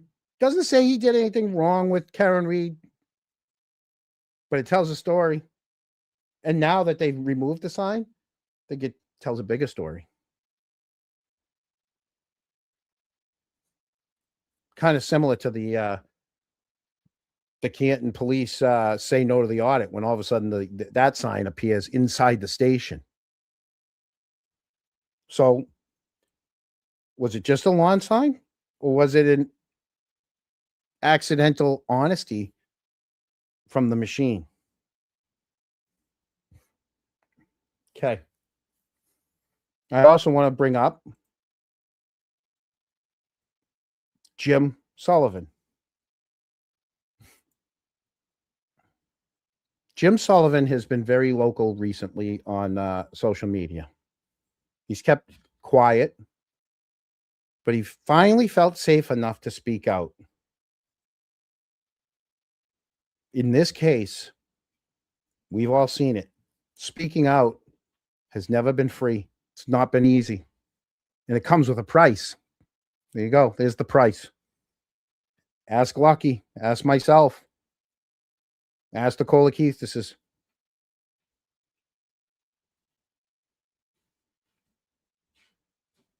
ask Tom Beattie. As Tom Beatty's daughter. Ask anyone that stepped forward who corrected the record, challenged a police report, questioned the Commonwealth's version, or just simply said, that's not what happened. The pattern's always the same. At first, they're useful. Then they become inconvenient. Then they become a problem. And once they become a problem, that's when the machine starts. That's when the forensic force takes over. That's when all the fake names from the other side, you get attacked. They call you confused. They call you irrelevant. They call you a pedo. They call you name it, attention seeking, right? Your credibility gets challenged. Your motives get challenged. Your character gets challenged. Not because they changed the facts, because you stopped helping their narrative. So earlier this week, Sully started to put out onto social media that he was interviewed by Mass State Police May of 22. And according to that report, Sully described Karen Reed as being toasted. Remember that word? That word helped the Commonwealth because toasted paints a picture. It helps create the image that Karen was drunk, sloppy, impaired, out of control. Remember, this was at C.F. McCarthy's. This isn't at the Waterfall. But now Sully's coming forward and he's putting it out there saying, that's not what he said. He said he described John and Karen as happy. He said Karen was nice and witty. And he says when he was asked if Karen appeared intoxicated, he said she looked fine to him, not toasted. That's where the problem starts. Because once again, in this case, we're looking at another police report that says one thing when the witness says something completely different. You notice, remember Chris's report says he followed to 34, and they never really cleared that up other than Chris saying it when he testified that he walked home. I mean, how about the police report where Sarah Levinson said that she saw Brian and Brian come home from New York, and then they all went out? Or when she said that they were that Jen's phone was plugged into the wall behind her charging. I mean, it goes on and on and on. Not, but Jim's version is different. Jim's version is a version that helps Karen, not the Commonwealth. How often does a person give a statement, then somehow the report now, it sounds stronger? And his statement was useful on paper, but inconvenient in real life. And then what happens is Jim says, wait a minute, that's not what I said. Now they don't, now they're, oh, there's an issue, right? He mattered enough to be interviewed. They saw him on the screen. He mattered enough to have a police report written up for him. They summoned him to court. So he mattered enough to be summoned. According to Sully, Lally mailed him a summons on March 27th, 2024. Regular mail, ordering him to appear in Norfolk District Court, Superior Court, on April 16th, which was day one of the jury selection. I think it was day one. Or maybe it was day one of the trial. I don't know. I do know that we all saw Adam Lally say that in his opening speech, he talked about Jim Sullivan. So Sully says he shows up, he provides his information, and then they sat with him before the opening statements. Or he said they could have. They didn't. They could have shown him the report. They didn't. They could have confirmed whether the language was right and accurate, but they didn't. It wasn't until April 30th. He says he went into the DA's office at 3 p.m. with a prep with Adam Lally. According to him, it was Adam Lally, Tully, Laura McLaughlin, and himself. He says in that meeting in front of all of them, he denied making the toasted statement. He says Lally didn't show him the written report. He said Lally only spoke the words to him.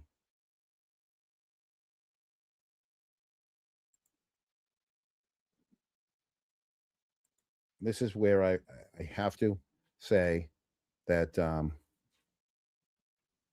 hopefully I'm picking the right one. Why are you saying that? There's no need for people to hear that. Fact. There's no need to talk about that. That happened. That happened. That happened. Sir, I'll take your microphone away. It is not the right way.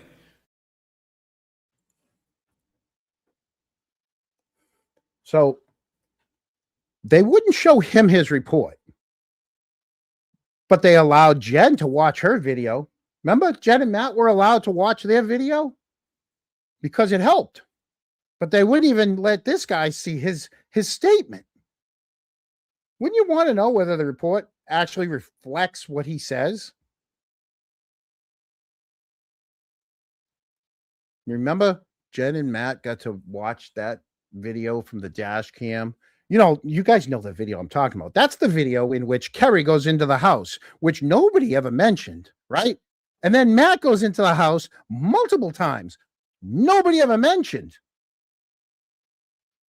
And it's the same footage that shows that, in which our friend Goody, who was in the house, supposedly at the front door, says nobody came or went out of the house while him and Lank were in the house.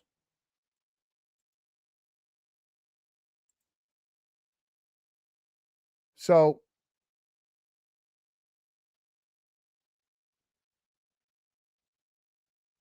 when Jim says to Adam Lally and Tully that I didn't say that, well, what did they do? They put him back on the shelf. They never let the jury hear from him. They used him in the opening. They used him in the opening statements, but then they put him on the shelf.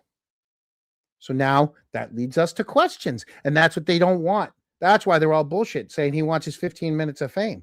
Well, if he's telling us the truth, why didn't the jury hear from Sully?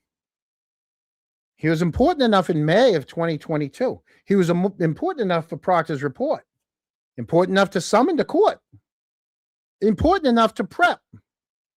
But as soon as you said, hey, that's not what I said, now he's not important anymore. And that's when they're all now trying to spin things.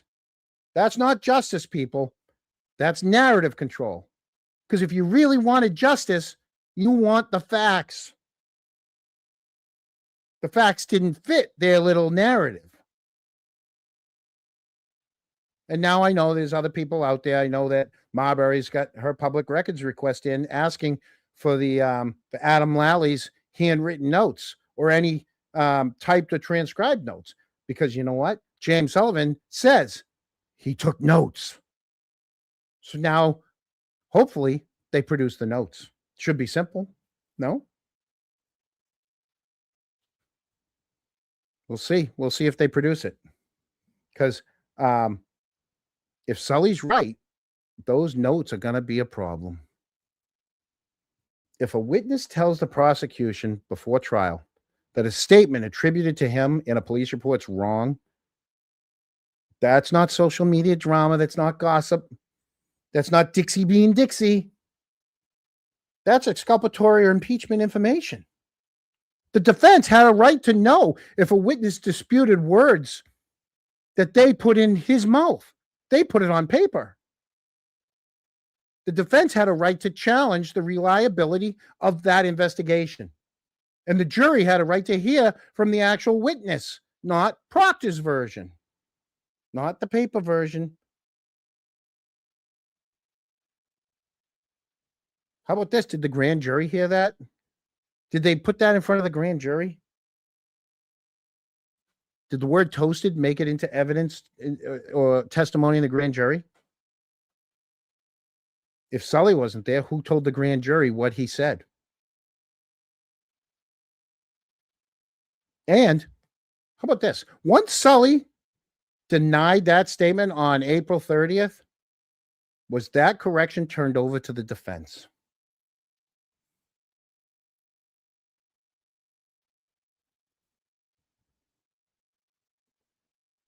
This is how they protect their narrative. This is why the ending matters. Sully finally feels safe enough to speak out. And now look what happens to him. The same people who were perfectly fine with his name being in a police report, they want to make him look like he's a nobody. Well, you know what? He is a somebody. He's a Canton guy. Sully's a Canton guy. I have something on Sully. Something good. Let's pull this up. Let me see if I can read this, huh? I'm going to make this big so I can. James Sullivan, senior, Canton High, pitched 2 one-hit games, one against Cardinal Spellman and Bishop Fian. Went a combined 11-3 with 114 strikeouts his junior and senior years. He's participated in major league tryouts with the Atlanta Braves, Kansas City Royals, Houston Astros, and Cincinnati Reds. The Hockomock League All-Star belonged to Students Against Drunk Driving. Huh. Does Chris know about that? President of St. John's CYO in Canton, church-going guy. 5'10", 180-pounder, will major in history. And plans to attend Springfield College. Yeah. So this kid here, he's a fine gentleman now. He's good enough to try out for Major League Baseball. But if anybody watching the internet notices, not good enough for Canton Little League. Not good enough to coach Little League.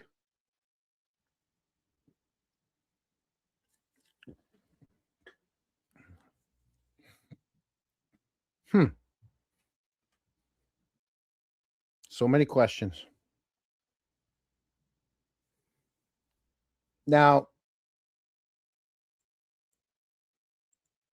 I hope the chat's doing all right. I do miss you. It's a completely different show with me sitting back here, just pouring everything out to you tonight. I apologize. I like being interactive with you guys. I know that there is going to be some super chats we will go through. I. But we have some Where in the World is Colin news. You guys want to hear some Colin news? So, as upset or frustrated as I am with how the last, few months have gone, something else happened because I was so turned off by a lot of the regulars. I found some new people, some smart people. So I'm going to play, and I've gotten permission from this person to play some information about Colin. Now, when I said he was in basic training, the other side got all mad saying I tried to dox him. I just named a state and or what I say, Fort Jackson. I said he was in Fort Jackson. Now, just like we don't know if he was at 34, when he was at 34, when he left 34, we don't know where he actually is. So let me pull up this one. So some of you that have TikTok, this has been spread. I talked to this person and she said, go ahead, I can share this. So I'm going to pull up this. Here we go. Results are in, bitches, and Colin Albert scored a whopping 30. That's right. 3-0. Good morning, bitches. The military file has dropped, and you could bet your ass your girls got it. Let's get into it, shall we? First of all, Colin Albert's attorneys are big fat Pinocchios because they told nothing but lies to Judge Gilday this week in court. Colin Albert is not in basic training. Colin Albert is sitting in Fort Sill, Oklahoma, attending the FSP training course. What? Now, I don't know if this is a truth or not, but it's someone else's take on it, and they're presenting it in such a way that it's entertaining to me. And you know what? I like her because she seems genuine. She doesn't seem fake. I'm tired of the fakeness of some of these other ones. This is real, and I'm going to keep letting her go. What is the FSP training course? Well, the FSP training course is the Future Soldier Preparatory Course. That's to help candidates like Colin score better on the ASVAB so that they could be accepted into the military, because your boy Colin is a little bit on the remedial side. Okay? Remedial. Everyone learns differently. Some kids are just not as smart as the others, and that's Remedial. fine. Will Mr. Albert be guarding the nuclear weapons? No, he No. won't be. Maybe the No. latrine, and that's fine too, because every job in our military serves a purpose, and every job is important. So while some are smarter than others and have more important roles, our boy Colin is not so smart and won't have such an She important said it, role, not me. but he'll still be doing the country's work. That's if his ass don't get thrown out for telling big fat lies himself. Let's talk about his score, shall we? Colin We shall. scored a category 4. That is between a 10 and 30 on the ASVAB, okay? That is below average and often restricts a candidate from enlisting. However, there are certain accommodations and waivers that could be made through prep courses, i.e. the FPC training course. That's where our boy Colin is, okay? Sitting in Fort Sill, Oklahoma, Oh, Jesus, I attending clicked the it. Sorry, FSP sorry. and is unavailable from Sorry. 4:30 a.m. to 9:30 p.m. because FSP training course only goes from 5:30 a.m. to 1700. And for those of you that are not familiar with military time, 1700 is 5 p.m. So Colin is out of class in time for dinner. In regards to the length of this FSP course, it is not 10 weeks. Typically, it's about 30 days. Colin knew he was enlisting way before he sat for his deposition with his attorneys. Okay. That deposition, I believe, was May 28th. Colin took his ASVAB on 5/13/26. Okay. He took his physical, psych eval, and drug test on 5/20/2026. He was shipped out, as we know, to Fort Sill on 6/2. Took his ASVAB, took his psych and drug and health eval, all before he sat for his depot on 5/28. His attorneys want to act like he just found out he was leaving after he sat for his deposition. Well, we're going to find out We why. know that's bullshit. I have proof. Now, let's just say, for argument's sake, Colin's recruiter had no idea who he was. Okay. And if he did have an idea of who he was, he just knew of Colin from trials 1 and 2 and had no idea about the civil suit, which very well could be the case. My husband had no idea that there was civil suits going on until he overheard me on the phone one day. I'm sure. I love this lady. I'm sure her husband overhears her on the phone every day. This is pure New England. And of course, I hit pause and I went to keep going. This week in court, Colin Albert Hold is on. 1700. And for those of you that are not familiar with military time, 1700 is 5 p.m. So Colin is out of class in time for dinner. In regards to the length of this FSP course, it is not 10 weeks. Typically, it's about 30 days. Colin knew he was enlisting way before he sat for his deposition with his attorneys. Okay. That deposition, I believe, was May 28th. Colin took his ASVAB on 5/13/26. Okay. He took his physical, psych eval, and drug test on 5/20/2026. He was shipped out, as we know, to Fort Sill on 6/2.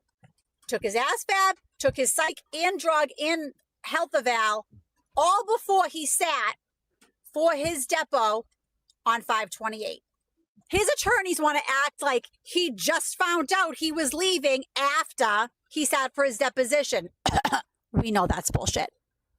I have proof. Now, let's just say, for argument's sake, I love Colin's how recruiter had she no has the idea proof. who he was. Okay. And if he did have an idea of who he was, he just knew of Colin from trials 1 and 2 and had no idea about the civil suit, which very well could be the case. My husband had no idea that there was civil suits going on until he overheard me on the phone one day.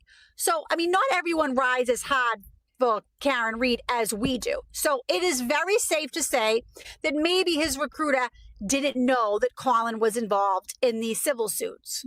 But your girl knows who his recruiter is. And the worker bees are working and we are digging deep. And if there is so much as a connection to a long lost cousin or a friend from kindergarten, the worker bees are going to find out. And when we find out, oh, bitch, you know that you will know. But we're not going to put him on blast just yet. We're giving him the benefit of the doubt. He is an officer serving our country and we support our military. So until we know that there was fuckery done, we're going to give this recruiter the benefit of the doubt and we're going to keep him private. But the second the worker bees find some shit, trust me when I tell you, we'll be buzzing. Let's recap, shall we? Colin Albert's attorneys are full of shit. He's not in basic training. He's not unavailable till 9:30 p.m. Okay. There are ways to get a hold of him. All they got to do is call the school. Not out serving our country yet. Okay. He's not in basic training. He's in a classroom trying to get up to par to pass an exam, to be a real boy in the military. I don't know, bitches. We shall see how this one ages. Will Colin Albert be a real boy in the military or will he be sent home back to Canton? We shall see, but you know, the second he takes that ASVAB, you know we will know. And as soon as I know, you'll know because I love you bitches so much. So happy Friday. And yeah, happy Friday. We'll talk soon. Love you so much. Okay. Again, that's what I'm talking about giving up the information and doing it in a non-fake way. I went to her page and I scrolled through a lot of her TikToks and she's genuine. So after she posted that, I guess she got a whole bunch of hate and a whole bunch of people saying that, nope, he wasn't there. So she came back with more. So here's part 2. Listen, real quick, I have to go into work.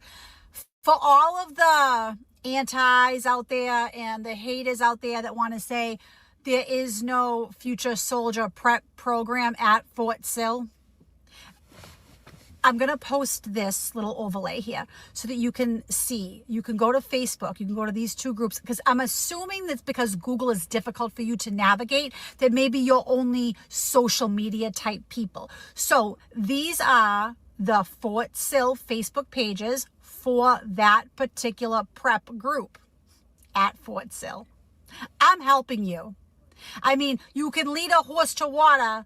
Everything I said in my last video is factual. What do I need to do? Show you a video of Colin at Fort Sill? Huh. Go figure. Love it or hate it, it's what it is. The truth hurts. I understand. Your boy is at Fort Sill, trying to become a real boy in the military. Don't hate the messenger. And for all my bitches that love it, I love you bitches. You guys are great. And for all you bitches that don't, sucks to be you.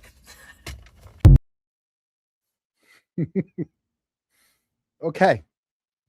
Apparently, and the same goes for Fort Jackson. They have a Facebook page where they put up videos all the time so that loved ones can watch as people go running by different places and there and that. So if you know what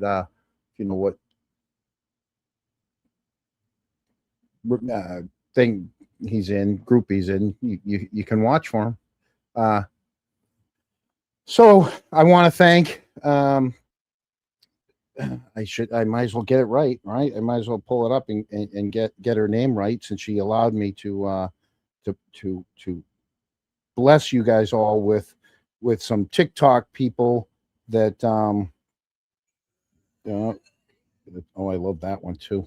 That's the the girl that they make throw up.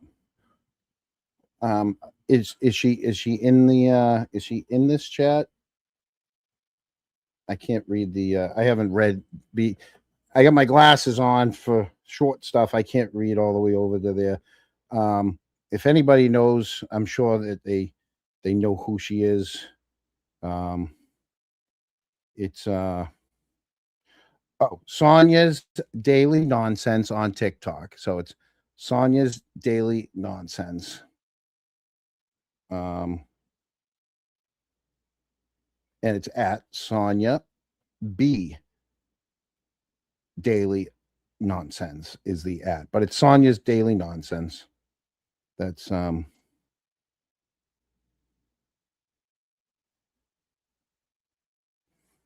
who that's the TikTok.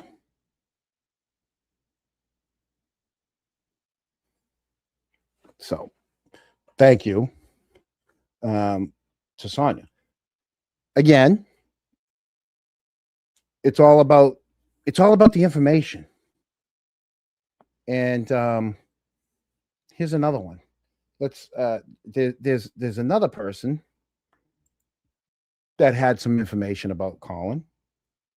I found it interesting and I wanted to share it with you. Lawyers, we now have definitive proof that Colin Albert is a fucking moron. I'm a forensic scientist and a former CSI. Let me unpack what's going on. Colin Albert, who was a witness in both of the trials against Karen Read, has been dodging his subpoenas for deposition. He was supposed to appear for deposition and then he didn't appear. And now his lawyers are saying like, oops, sorry, he's unavailable. And in all of the hearings that have been going on because of his failure to appear for deposition, his lawyers have been saying, well, Colin Albert is at a 3-week school for the Army and then he's going to basic training. But you don't go to training before basic training. Basic training, boot camp, is the first training. Now, I'm going to explain to you why I know for a fact that Colin Albert is a fucking moron. But before I do that, I know that you guys are going to be in my comments being like, you don't know what you're talking about. You were never in the Army, so you don't know about the ASVAB and basic training. You're right, I was never in the Army. I was in the Air Force. And we also take the ASVAB, a test that I'm about to talk about, to get into the Air Force. I scored in the 99th percentile when I took the test. You know who didn't? This fucking moron. Because the only reason that you would go to school before you go to basic training is because you don't meet the minimum standards to enlist in the Army. This future soldier prep class is something that the Army does down in South Carolina, and there are 2 possible reasons that you would go. Number 1, the academic track because you need to boost your ASVAB score, or number 2, the fitness track because you can't pass the minimum enlistment requirements for fitness. And those are height, weight, and body composition standards. You don't do like push-ups and sit-ups and stuff before you get to basic training. But this is Colin Albert. He meets the physical requirements, which means he just didn't pass the ASVAB. If you're not in the military, the ASVAB, the Armed Services Vocational Aptitude Battery, it's just a test that you take in advance to see what you have an aptitude for, what your skills are. And it's to test that you are like baseline functionally literate. We also use it to help kind of figure out what type of job you should do once you get through basic training. But if you have a crazy low score, even the Army won't accept you. So in order to increase their ranks, they basically created this prep class, and you have to go. It's mandatory to go if you still want to join the Army if you score between 21 and 30. You can go, they have a volunteer track apparently, if you score between 31 and 49, but you want to get a better job opportunity. So you don't want to be like infantry or something. Now, the point of this video is not to throw shade on people who need to go to the prep class. Everybody has a different education, but this guy was given every opportunity in life. So he should be able to read a fucking book. So, not to shit on people who need to go to the prep class, but I did want to shit on him. Also, go Air Force. Go Air Force. There you go. So, there's different people with different information, and a lot of it's similar. And here's the thing: I liked how they presented it. So, I put off it's 9:16. I'm gonna put off the Peter Hennessy to the next show with Eric. We're gonna discuss Peter Hennessy's emails. I'm gonna close early tonight. Tonight I want people to remember something. I want you to remember that I dropped my little squishy ball and I can't reach it. So I want you guys to know that Lucky wasn't just a witness. Jim Sullivan isn't just someone that gets cast aside. Tom Beatty isn't someone that just gets pushed out of town. I'm not someone that's not allowed in the town anymore because I don't live in the town anymore, so I have no rights. Lucky's a husband. He's a father. He's someone I call a friend. He was trying to get through his wife's final days while strangers online were using his name, mocking him, judging him, turning his pain into content. That should never have happened. Sully isn't a line in a police report. He's not someone that you can use for clicks. He's not someone you can use for your content. Right? He's a person from Canton. He's a man who says his words were changed. His words were changed. And when he finally felt safe enough, after Sean Good was now gone, because, yeah, it might have something to do with Sean Good, he finally felt safe enough to speak up. He knew exactly what was going to come with it. Because the last 3 years, speaking out has never been free. That's part some people forget. A lot of you guys, ask the Sweeneys. Ask the Sweeneys. They get it all the time. Ask Whitey. Ask Eric. Ask anybody that's ever stood out. Ask anyone that signed that police audit. My mother signed that audit and they wouldn't let it go through. But that's another story. My mother she's lived in Canton her whole life.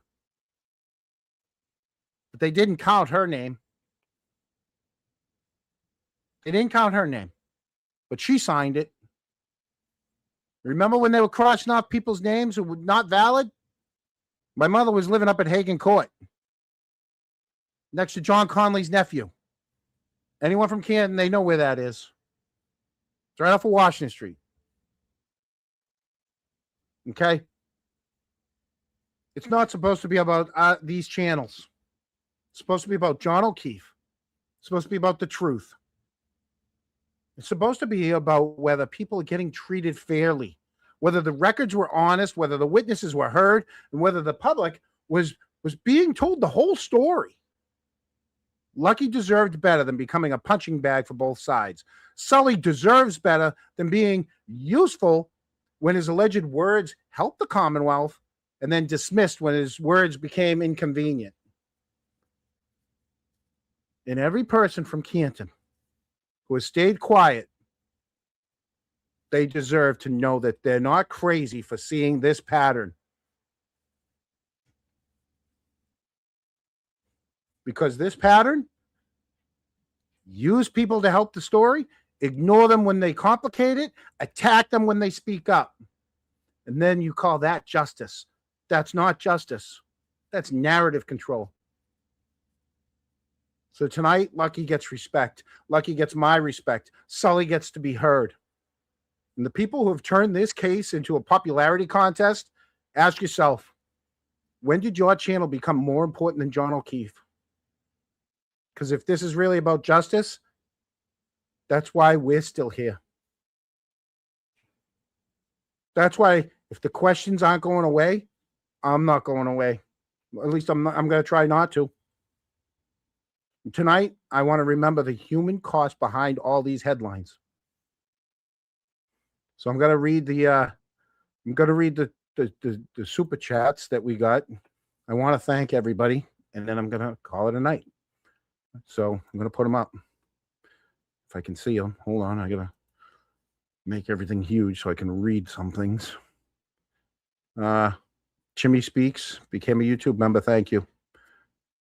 Truth and Transparency. Lucky was threatened. I'm so glad you're from Canton and speaking the truth about the reality of being from Canton and what this has done to my community. I still consider it part of my community. Some people don't. I do. Donnie Not Wahlberg is a member. The Elixinator. James sent a sticker, $5. Thank you.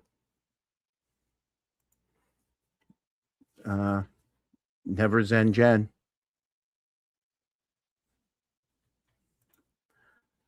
England. It found its way into our family hearts. Oh, Scotland. I guess Scotland is now. I guess Bob Kraft wants to have a game over in Scotland. Excuse me. Oh, Ginny. People, I promised. I said it was going to be the next show, and then this show kind of jumped into it. Ginny, he loves the truck. I sent it to him. He loves the truck. We are going to feature your stuff on the next show. The next show with Eric's going to be a lighter show than tonight, and we're going to show people a lot of your work. You have some really fun things. Ginny is the one that actually did this. I didn't keep it. I had it. She's the one that made my little figurine that I had posted. But yeah, we're gonna feature you on the next show. Lucky is a true gentleman. He is the sweetest guy. We went out to dinner last week, and I really like our Wednesday nights out together. I know Lucky does too. Yeah. So,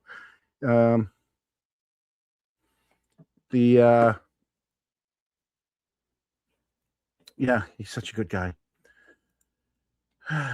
Plow Daddy for mayor. Yeah, he should be mayor of Canton. Lazy LCH. He was and still invested in Karen's story, but all this drama has maybe unsubbed from everyone. I'm glad to listen to you. I've tried, but you know what? Sometimes things just finally get to you. And it finally did. And so, for the seniors, 19, thank you. Yeah.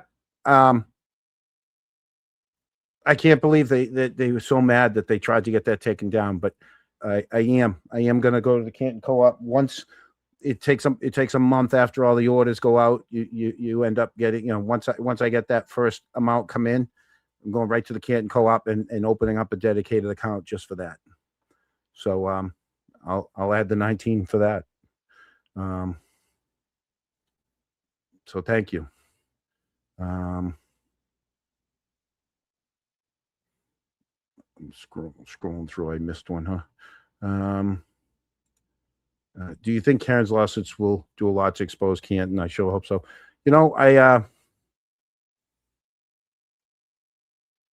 I think everybody. I know there's a lot of people that just want this to finally go away. I think if we can bring justice for John and have some sort of good memory for him, and then get back to how things were, I think that's the best thing that could come from all of this. God bless. I'm trying, Jimmy Speaks, and thank you for that. And just know I'm probably going to total this up, and it's going to go somewhere, just not to me. It's probably going to go. It's probably going to go right to the Canton Co-op with all this stuff. Thank you, Scarlett, for the 9. I just keep. I just, like I said, if I have enough to keep the channel running, and the rest will go back into the town of Canton. I don't want it. I'd rather just continue to be a voice, and for as long as people will have me until somebody finally shuts me up. towards the scholarship. Yeah, you know what? It's all fuck it. Anything that anyone's put tonight is going. It's going to go into that account. So I'm going to read it, but they're all going in there. We will never just stop, regardless how long it takes. Justice is going to happen. Officer John O'Keefe, he will get justice. There you go, $24.90. Stand with the truth. Thank you for gifting the 10 memberships. Kelly's a new member. And of course, Mullins. Mullins keeps spending the money. I'm kidding. I love you, Mullins. There you go. So, I apologize that I wasn't able to read any of the chat. You know, a very smart YouTuber basically told me just to do Julia's show and don't worry about the chat. Don't rely on the chat. I mean, I like to interact with the chat, and that's what I did. I had Lucky right here in front of me, and I wanted to give him my attention, and I wanted to make sure at least this time that the microphones worked and everything came off okay, and his story got out there. And I do want to say one thing before I say goodbye or good night. Hopefully it's not a goodbye. I want to go back to something that should never have to have been addressed in the first place. I want to talk, and we're going to talk about this on the next show too. Those disgusting comments that have been made about my ex-wife, my stepdaughter, myself were completely false. Not misunderstood, not taken out of context, false. Just like Lucky. It's the same thing. It's the same frigging thing. People used false accusations from both sides to try to pressure Lucky. And thank God he didn't have social media or tune into social media. Unfortunately, the reason why is because he was taking care of his wife as she was passing. But we'll get into that on another night. I want to thank everybody that did tune in. I want to thank anyone that was in the regular chat, that gave a super chat. I hope over the next couple of days, as people, as I get bashed, I hope you see that I am what I am. So, with that said, we're gonna say good night. I don't think I even have the closing, but I'll close with this.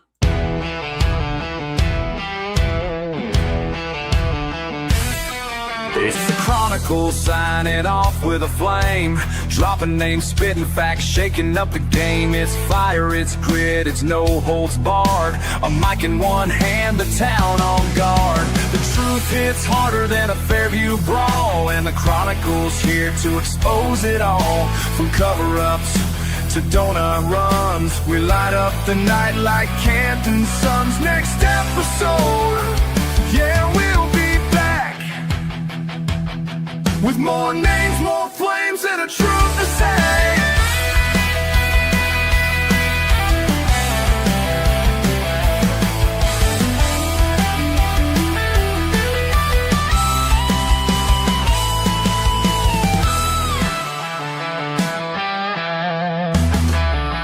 It was fucking Madonna.